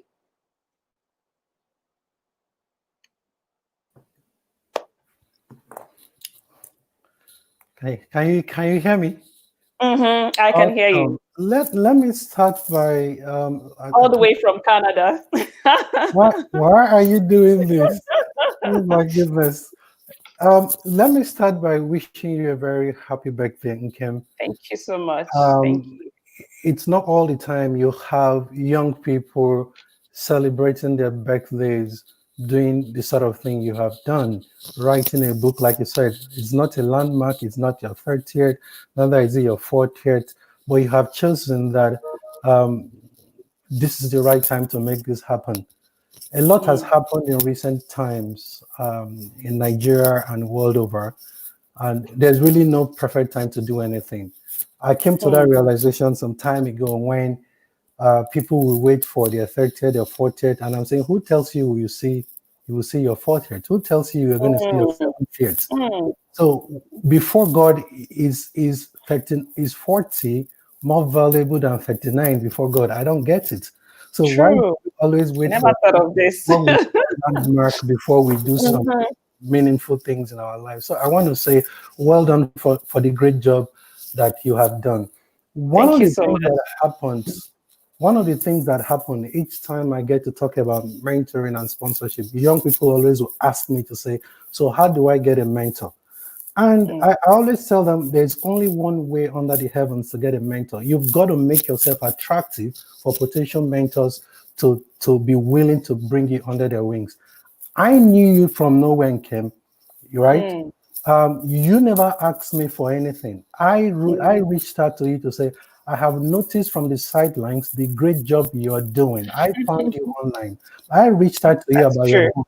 I had more than 30 minutes or 40 minutes conversation on how you will It make was money over for an your hour. book. Over an hour. Thank you. You Yes. didn't ask me for that. I volunteered to offer you advice and counseling. And at the end Mm, of the day, we both mutually agreed that I was going to start to mentor you. You didn't ask for any of those things. I volunteered to do those things. So if mm, anyone, save your question. If you want to know how you can get anyone to mentor you, there's only one way to do that. And that was not how I planned this conversation. That was going to be the last. But I think it's a good time to mention that is that because mentoring, unlike coaching, is not a paid service, it is voluntary, it is help mm, people who have advanced in life are trying to offer. There's only one benefit that is in for them, and that is to be sure that when they see the progress you're making, that is what gives, that's their payoff. You have to say, mm, I worked with Nkem, see how far she's come. So if mm, you haven't shown that potential, it is likely that a good mentor will be willing to invest their time. One of the other things that young people do, they connect with me on LinkedIn. The first thing is, I'm looking for a job. And I said to mm. them, nobody wakes up, not even except Jesus. Nobody wakes up in the morning going to work and saying, I'm going out today to look for someone who I'm going to become a mentor to. I'm going out today to look for someone to give a job. Nobody has that on their to-do Not list. at all. So why Not does at all. someone think that by just connecting with me on LinkedIn, then the very next thing is I need a job and say, okay, I know you from nowhere. I don't have Mm, any investment in your career. I have absolutely no reason to do that. So people mm, have got to be asking themselves to say, before you start to take from any relationship, you've got to first invest in that relationship. Don't be the awesome. first to take. That is one career mistake young people make on LinkedIn. I see that all the time on LinkedIn and even in real life. And I always, like Nigerians will say, I would say, who did this to you? Who tells you that the first thing you do when you get in contact with someone is to start to take? It doesn't work. Life doesn't work that way. You've got to Mm, first investment in yourself, and then when you get into a relationship, begin to ask yourself to say, how can I invest in this relationship? You mm, can't draw from an account you haven't made a deposit to. It doesn't work. mm, So mm, what people do by doing that is that they shut off a potentially great relationship by taking from a relationship they haven't invested in. If you're listening today, rule number one, never make deposits from relationships you haven't invested in. mm, Mentoring is not a one-way meal ticket where you go to people, in your opinion, we think they've advanced, so they need to give. Nobody mm, owes us anything. You're right. Like I mentioned earlier, you didn't ask me to be your friend. By the time you were asking me to come and speak on this event, what did I say? If you remember, and I said, I would be more than happy to do that. I'm just so excited about what you're doing. Yeah. And anyone who understands so much. mentoring and sponsorship will be more than happy to support you because you've done your homework. And I'm enjoining every young person listening tonight to understand that you should be you should be a case study on how to attract the right people into your life, into your career, to help you advance in terms of where you want to be. That's how it. And what I see when people don't do that by first investing in themselves and in their relationships, and they start by asking first, I call that mental laziness. Nobody interested in supporting people that all they want to do is take and take and take, right? So it wasn't how I planned this stuff, but maybe because of all the speeches I've heard tonight, I heard the last few comments that Dupe made in terms of creating a great place to work. I haven't met Gloria before, and I say to young people, if you haven't built relationships in real life like some of us have done, LinkedIn and other professional networking site is a great place to do that. Great job she has done. Well done, Gloria. So I'm saying to all people, you need to take a Well cue done, Glory. what these people have said. Let's come back to I will spend the next 10 minutes to talk about why every young person needs to get a mentor, if not a sponsor. I have made about 3 major career mistakes in my life. My first 6 years in my career, I was a banker. And one of the mistakes that I made was that I never had a mentor. And I think the blame we Sorry to cut you short. Did you say the first 6 years? of my career, I was a banker. Okay. Yes, I was All a right. banker the first 6 years of my career. Yeah. Okay. And I made 3 major mistakes, and I will talk about only one of them, which is related to this topic. That I spent my time concentrating only on performance issues, and I neglected the weightier issue of relationships. And I suffered from that a great deal. I lost 3. I missed out on 2 promotions I felt I worked so hard for and I believed I deserved. And when I was passed on that promotion, I remember a very senior executive in the system and was like, Patrick, do you have anyone in this institution who has your back? And I was like, what does that mean?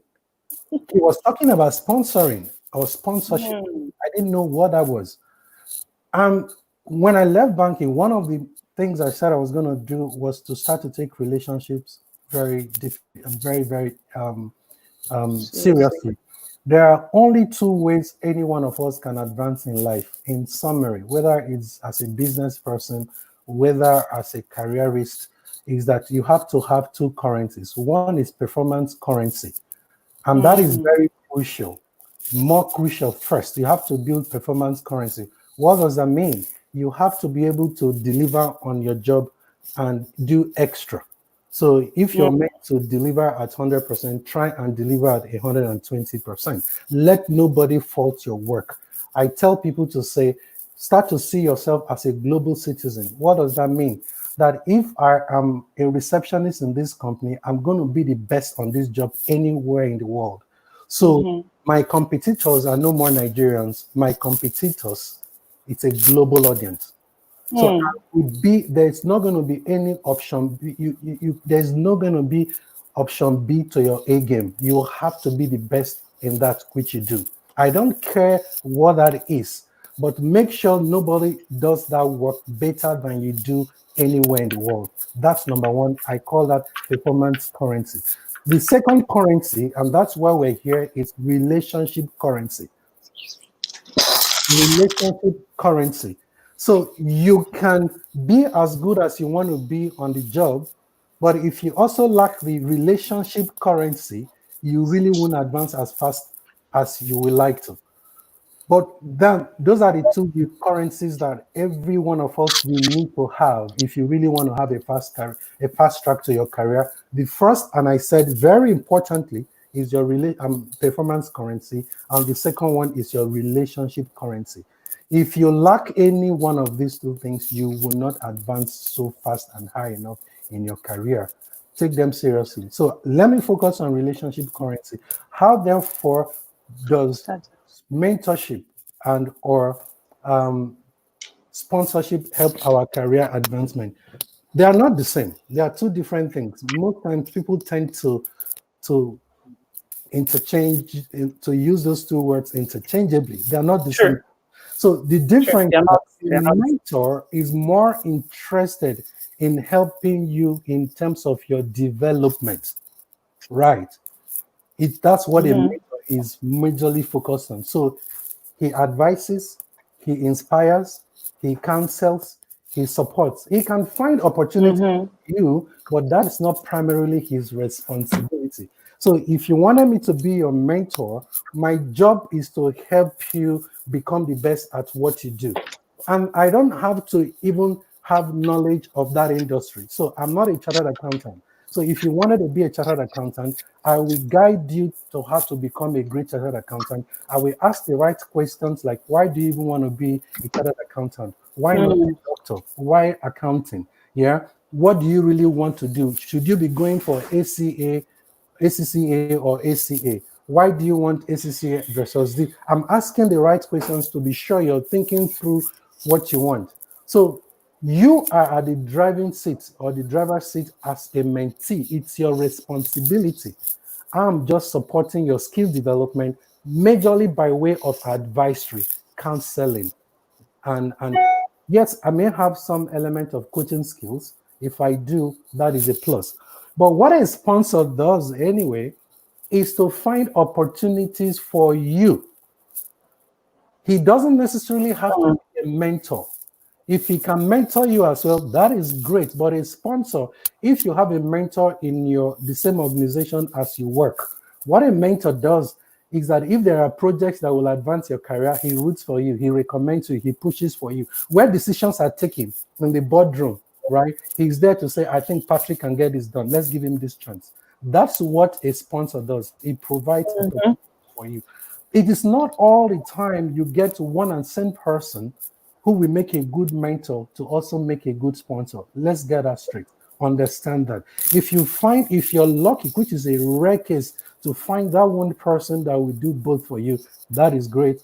But if it's also likely that you may not find them. So be good to find different sponsors, different mentors. That is great. A mentor, it's not necessarily a coach, neither a sponsor is necessarily a coach. A coach is going to take on the driver's seat, directing the course of that development. The same way you go, let's say a fitness coach, you agree things that have to be delivered. He's driving that development. But a mentor is more on the advisory side. He couldn't insist on things that must be done. He's probing, asking questions, encouraging, inspiring. Let's also get that very straight. Number two, I will have to mention in terms of a mentor is that a mentor doesn't have to be a 360-degree role model. So if you're looking for a mentor, ask yourself, why do I need a mentor? So if you wanted Patrick to be your career mentor, I don't have to be your spiritual mentor. I don't have to be your marriage mentor. I don't have to be everything to you. So it therefore means that if you need to get as many mentors as you need for different aspects of your life, please by all means go ahead and do so.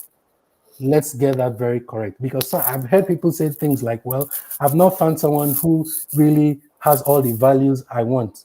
He's not God. He possibly Mm-hmm. have all those things. So you decide. Now, in this case, we're talking career mentoring. So look for someone whose career you admire, who has been there, who has advanced. Put them to task. If they agree to be your mentor, ask them the right questions. How did you get there? What are the mistakes you made? Yeah. So the benefits of a mentor we bring to your career is that you will likely be on a fast track. You will Mm-hmm. the amount of mistakes that you will make because he possibly has either made those mistakes himself or he has seen them, other people make them in the course of his own career and his own advancement as well. He also provides emotional comfort. You want to have someone you can bounce off ideas.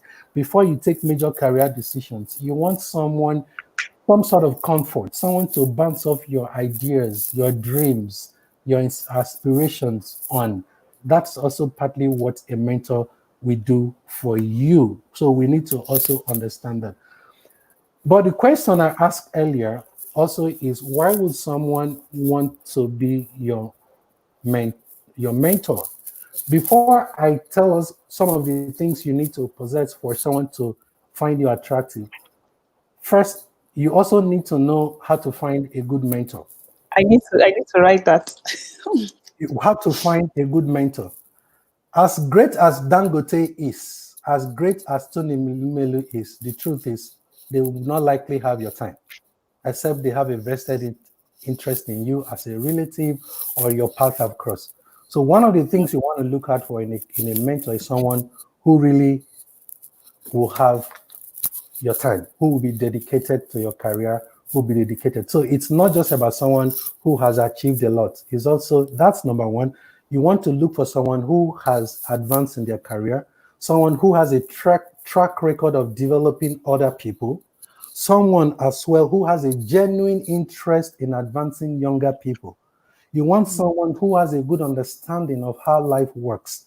You want someone whose respect you can command, or someone who can command your own respect as well. You want someone who is keen also to learn, because you want someone who is open-minded. The fact that I'm your mentor does not mean I know everything.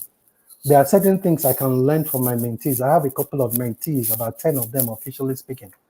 And I also learn from them as much as they learn from me. So you want a mentor as well who is open-minded, who understands that the relationship is a two-way thing. So I can also learn. You don't want someone who is closed-minded and believes he has all the answers. You also want someone that is okay for you to not to accept their advice. The fact that I'm your mentor does not mean that my advice is supreme. You have to have someone who is willing also to understand that I'm not obliged to take your advice all the time. So it has to be open-minded. It has to be skilled. It has to be very knowledgeable as well. On your path as a mentee, what do you need to have? I've mentioned one of them before. We want to see. I'm open, and I'm not saying you should start making requests after this conversation. My table is full. I typically, at each point in time, I'm not able to take more than 10 people at a time. So that's what it is. And most people that I mentor, most times I approach them. Interestingly, they don't approach me. I see what they are doing, and I'm asking myself, how can I help this person grow more? Just like the conversation I had with you and came to say, don't make the mistake that many writers in Nigeria make. I see it all the time.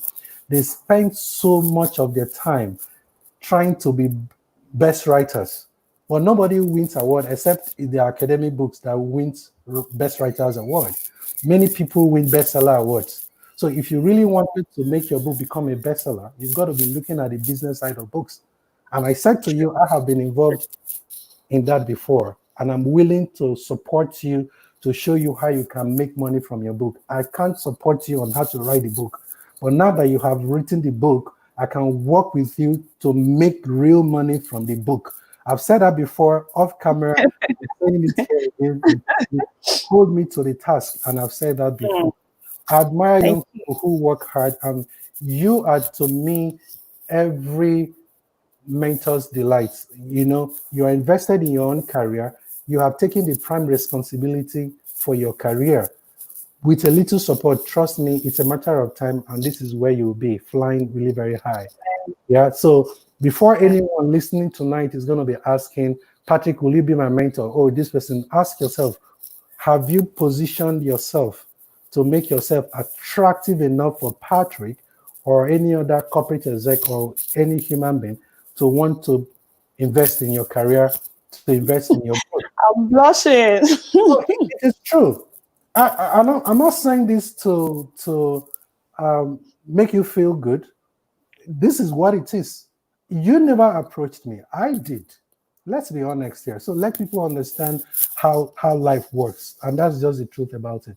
The other thing, two things I would say as I wrap up, because we've been here for too long and I don't want to overshoot my time, is that one of the things I see when people approach me to be their mentors versus me approaching them, those that approach me in the end, I find that something common. They become much more interested in becoming my friends than learning and growing. So they want and they love that whole thing of being around me. So, and I like to hang around coffee shops. I'm really hoping that the COVID thing will go away because I love a lot to hang around. Most of my meetings, I don't even hold them in my office. I always go to coffee shops.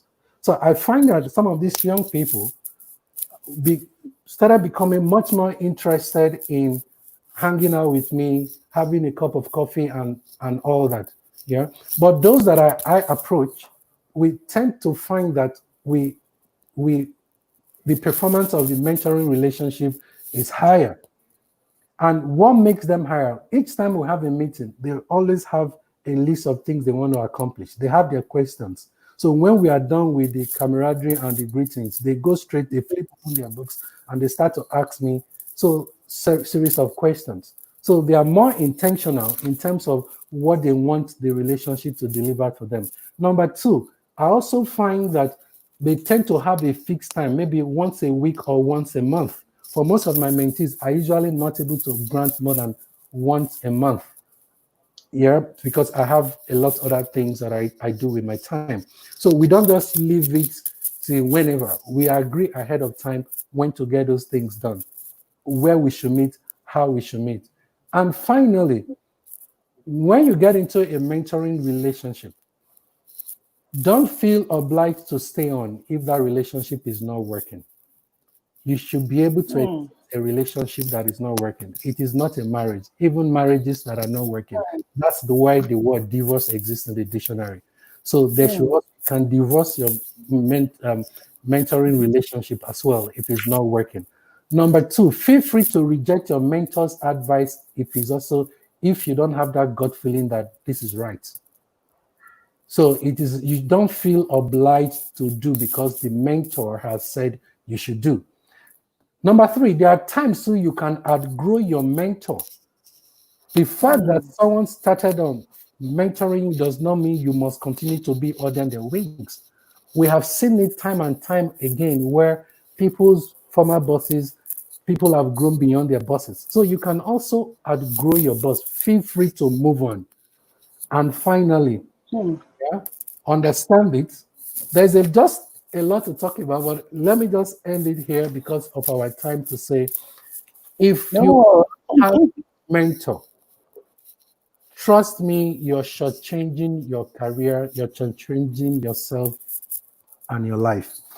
Don't be naive like I was the first 6 years of my career when I focused only on performance currency.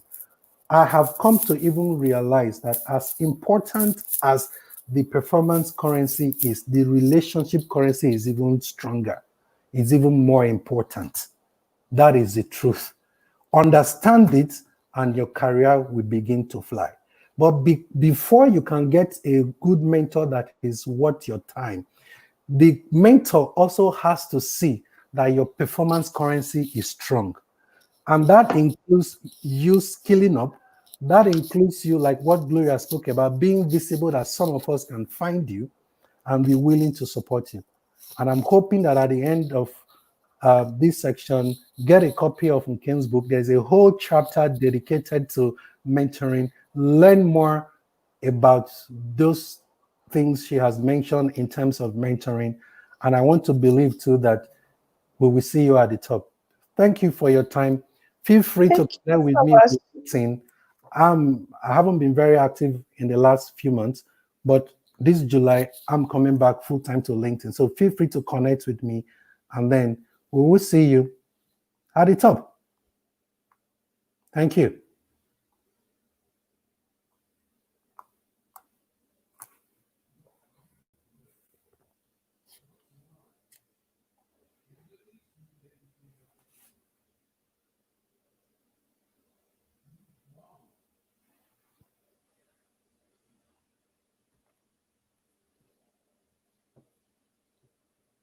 Nkem, well, I'm sure we've lost Nkem's connection. Nkem, we can't hear you anymore, but I'm seeing some of the comments. Okay, Nkem is no more here, but I have pretty much summarized what I have for us here this evening. And like I have mentioned, please look for how you can position yourself in a way that potential mentors can find you attractive to take on you as a mentee. It's no more, like I mentioned in a LinkedIn article I wrote some months back, that getting a mentor is no more a nice to have. It has become a career imperative. It was one of the career mistakes that I made, and I'm hoping that those coming behind us will learn from our mistakes and do what they need to do. Get a mentor and set your career on the right path. Thank you very much, everyone, and God bless. God bless you.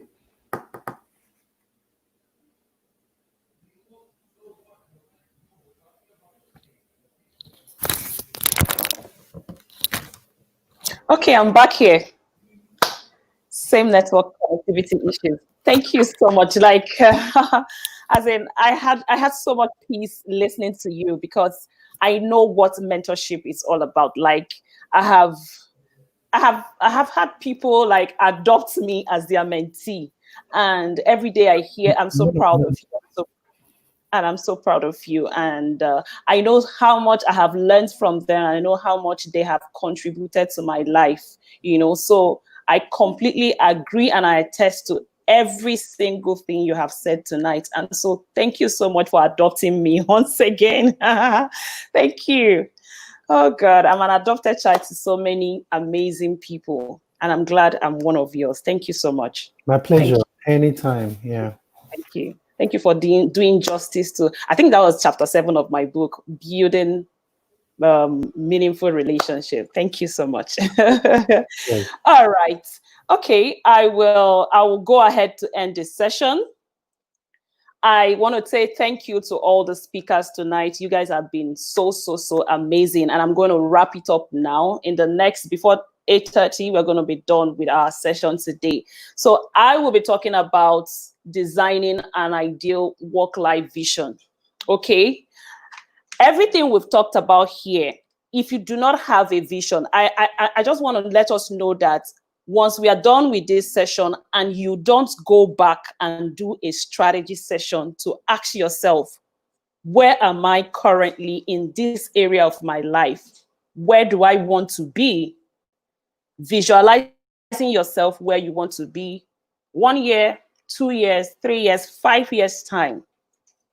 And then sitting down to craft a winning strategy, because that is what this book is about. Deliberate practices for winning in life and work, and craft a winning strategy on how to become that vision. So I want to be able to tell everyone that before I'm able to write this book and launch this book, I saw the vision. Like, I had the vision. That was sometime in 2017. I remember when I woke up from that dream, I actually saw Glory Edozian was part of the people that moderated the event, the launch. Sorry, not the virtual launch. I buzzed her immediately. I said, "Look at what is happening." And she asked me, "What is this book about?" And I said, "I don't even know for now. Maybe personal development."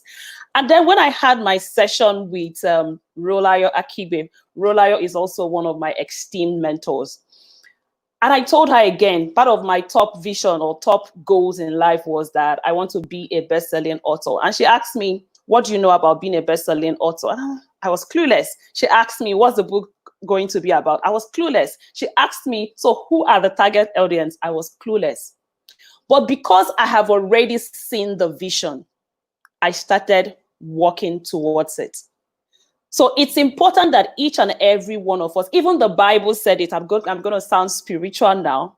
Even the Bible said it, that without a vision, my people perish. I think that was in Proverbs 18:29 or something, or Proverbs 29:18.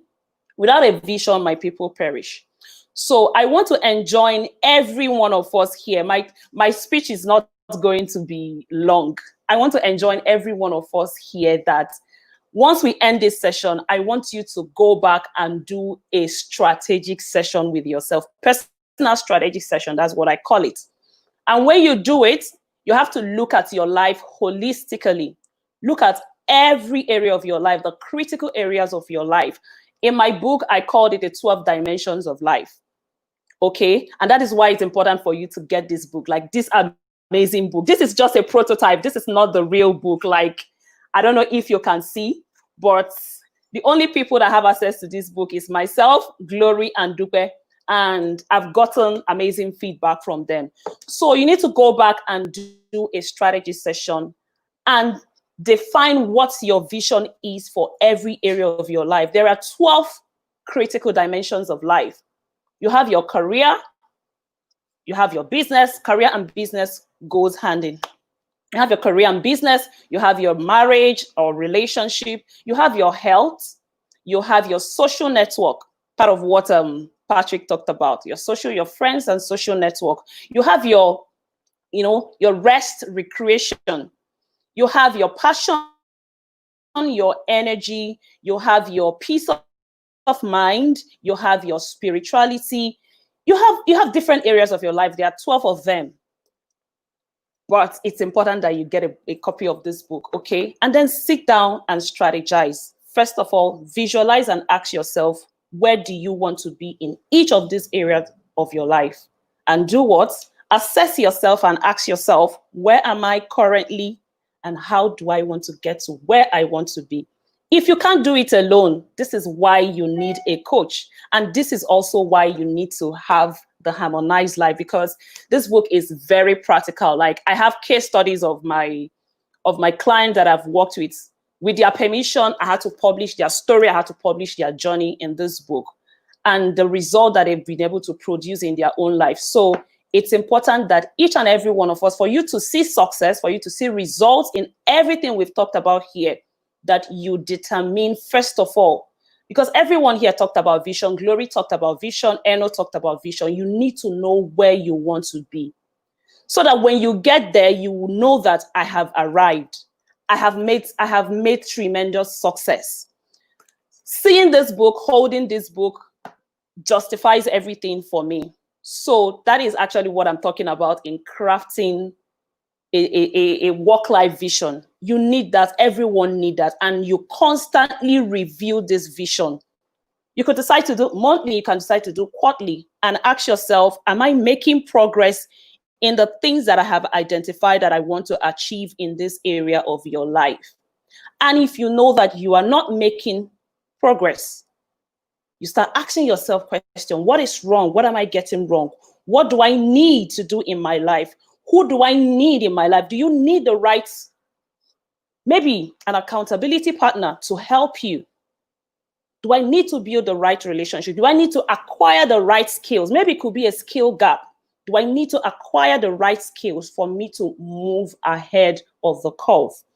So that is actually important. I will not say much about having a winning strategy, or most importantly, having your own ideal work-life vision. It's important for each and every one of us. Okay? So ask yourself at the end of this session, do I have a compelling vision for each area of your life? And if you don't have it, it's actually part of what I am going to be offering you today. Get this book. And for every one of you that stayed here till the end of this session, I am offering myself to help you craft out a winning work-life vision, or what I call a work-life plan, for every area of your life. That is my gift to you. I can see about 40 people here, and I'm sure this is what YouTube is showing me, but I know that we are more than that.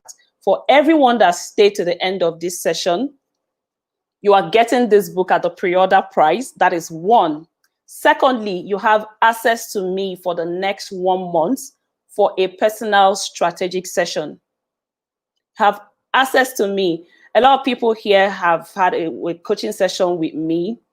Paul will attest to it. Victoria will attest. A whole lot of people. For you having this book, you are having a 1 month access to me to craft out a work-life plan or a work-life vision for yourself. And I'm going to see you to the end of that journey. Until you achieve success, I will not let you go. So thank you very much for everyone that have been a part of this session. Yes, I can see it was a great coaching session. Cecilia, awesome. I can see all the amazing comments in this session. Thank you so much for everyone. this book is available. Like seriously, before the end of July, you will have the physical copy of this book, and it's going for the price of 5,000 naira. Just click on www.nkemofonabo.com and pre-order your copy.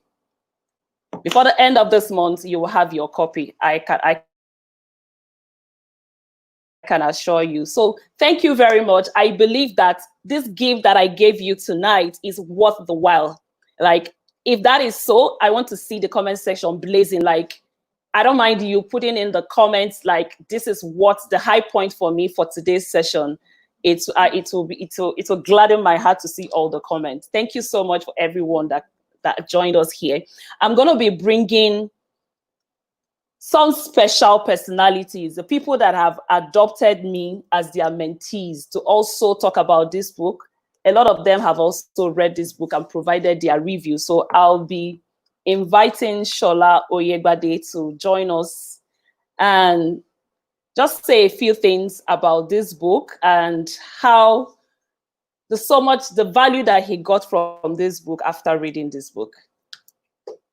Shola Oyegbade will join us now.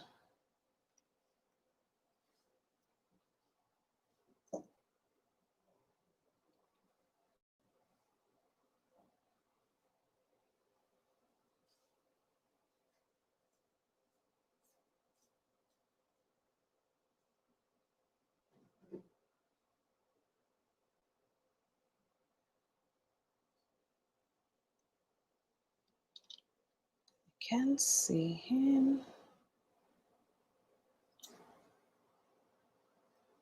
Network again. I'm so sorry. This network.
Okay. I'm seeing a different person trying to join. Whew.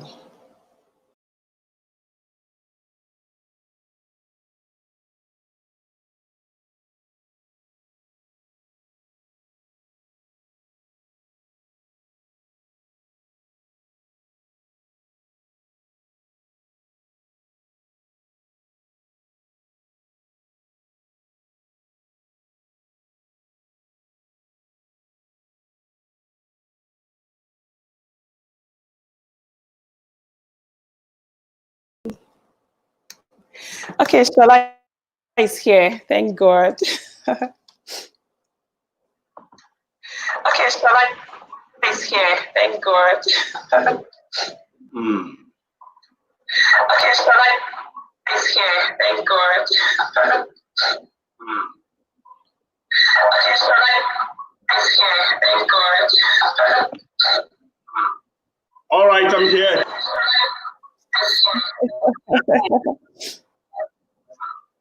All right, I'm here. Wow, it's been a wonderful evening and a special evening. Thank you so much. To start with, I'm just going to say that you have done an exceptional work. And I think you are standing today yourself as a role model to many because of the fact that you have put in the work. You have borne the midnight candle, and you have successfully arrived at this stage where the spotlight is right on you. Okay. I can't say any other thing than to tell people that yes, I had the privilege of knowing it came for going to over a decade, I dare say. All right. And it's so interesting that Yes. right from the first time that we met in the HR department, of my current organization, we are in the same FCMB. Kim has actually been a very focused person, highly focused, very deliberate, intentional in everything she does. And that was one thing I can tell you, attracted me to in Kim. Similar to what Patrick shared earlier on, you see, they said that when your work is good, your work will announce you, will speak for you. And I think that is exactly what has happened to Nkem. It got to a point I wanted to actually pull Nkem from the business side to the academy, but there's a whole lot, because she's delivering a lot of value on that side. And I'm telling you tonight, what you see here is somebody that has actually been so deliberate about our own life's purpose. And that is what I found out even in the book that she wrote. When she gave me the privilege to review just one of the chapters, I found out the first thing I said to her was that, wow, this was a well-researched book, because it wasn't written like someone that is not that is not doing HR as in the core of what she's doing for the organization is HR. And I dare say that there's some people that are even in HR that haven't been able to come up to articulate some of the principles or practices or practices that can actually really help to make organizations a great place to work. So tonight, I just want to say one thing to all of us out there. I believe that for you to be here, you already believe in Kim as a person, in Kim as a brand, and in Kim as a professional. And to that extent, we need to all go out there and take a copy, several copies, and even share within our network. All right, because I believe what I told her was that this copy, this book as it is, from what I read from it, would be a good resource, for every HR or learning and development person, anybody that is really passionate about building people, helping people to realize their full potential, and helping them to be able to balance, the struggle to meet up with career demands, family demands, and some other areas of life demands. She shares so much tonight, and all I just want to say is that let's go out there and support this, because truly she has found a problem and she was able to articulate and design a solution that can address it. And that is what I can call the harmonized life for you. Ike, congratulations to you and a very big happy birthday to you. You are celebrated today, and we appreciate exactly everything that you have done for us tonight by bringing all those powerful guys. I met new people here tonight, and I know people that have also been in touch with before now. So congratulations, Nkem, and I say everybody, just go out there. The book is wonderful already. I don't know what else to tell you, but you have done a good job. Thank you very much, Nkem, for the opportunity to be featured even in this special launch of your book. God bless you. And of course, the sky is just your stepping stone. All right. Amen. Thank you. Thank you. Thank you so much. I don't know. Okay. I have a lot of people that have read this book and want to. Okay. Okay, so I have a lot of people that have read this book and want to. Okay. So I have a lot of people that have read this book and want to. I have Senator Gbenga Aluko here with us. Okay. He has a few things to say. So I have a lot of people that have read this book.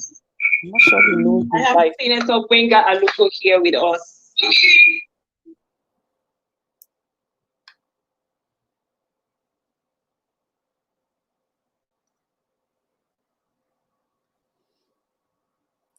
I guess we will just end it here. I'm not sure he knows his life. Okay. think he's talking. Hello. Okay, hello, I can hear you. And can you hear me? Yes, I can hear He you. knows his life. Okay. And can you hear me? I can hear you, sir. Hear you. Okay, good. Yes, I can hear you. Okay.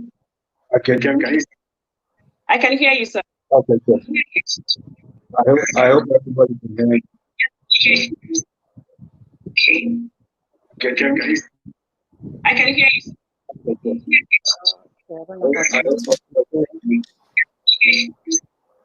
I guess we can end the session here. We can. There is repetition going on in the Session here.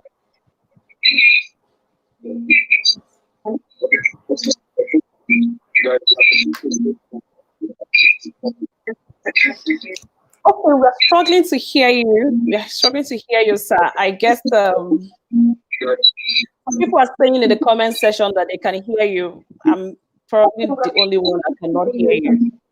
Hear you, sir. Should I just go ahead? Just go on, just go on. Since others can hear you, just go on, please. Okay, I'll be quite quick because we spent close to 2 hours.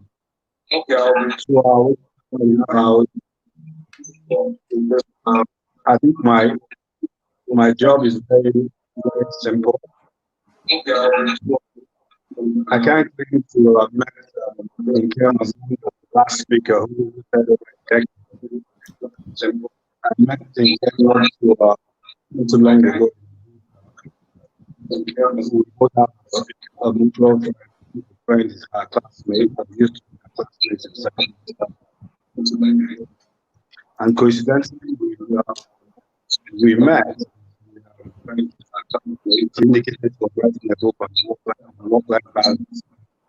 We coincidentally have a lot of interest as a former director of seven Nigeria. We coincidentally it was part of our performance monitoring to make sure that as a former had a corporate work-life balance. It's part of also my daughter has just recently written a book when I met her. Called Fish Steps. Lessons from the game of life. So when he came that she was writing a book, obviously very interested. Maybe I started having kids a few years earlier. He came could have been my daughter. Obviously very interested. So I said, oh, that's interesting. And I immediately wanted to help her achieve writing and marketing. And we kept in touch for a few months. And spoken with her about the book. She had indicated that she will try and read a much more book because of all the COVID delays. I encourage her to go. Only for me to find out also the July gap. My own got to be the 2 days time. So I said, well, let me help them with that book. And really excited consideration. Let me encourage them to make success. I've read summaries of the book and I can indicate that it's a book that we all buy, especially those of us high pressure business. The book that I will say so much has been said. I will just I'll buy 50 books, 57 of the book as my own launch of the book. Very important. I'll buy 50 words of the book, and I'm sure I can send the 50,000 credits to I will donate the 50 sets of book to my former chef, so they can distribute it to who they feel like distribute it to the policy government Public Affairs Unit of Shell. Which all I can hear is Shell and Chevron, Shell and Chevron. I can. I wish them well, and I pray for the success of the book. Thank you. Okay. Shell and Chevron, Shell and Chevron. I hope everybody heard me. The most important thing is that I'm paying 250,000 naira to launch the book for 50 sets of book. I hope you can hear that. To launch the book for 50 sets. I think I can. I think I had 50 copies. Yes, 50 copies of the book. Yeah, keep it. Awesome. Awesome. Thank you very much. It's 5,000 per book. Copies. So that would be yes. Awesome. Wow. So that would be thank you very much, sir. I didn't hear clearly everything you said, but I know you must have done something amazing. Thank you so much. Thank you so much. I truly appreciate this. I truly appreciate this. Thank you so much. Thank you so much. Thank you so much. I truly appreciate this. I truly appreciate this. Thank you so amazing. Thank you so much. Thank you so much. I truly appreciate this. Thank you so amazing.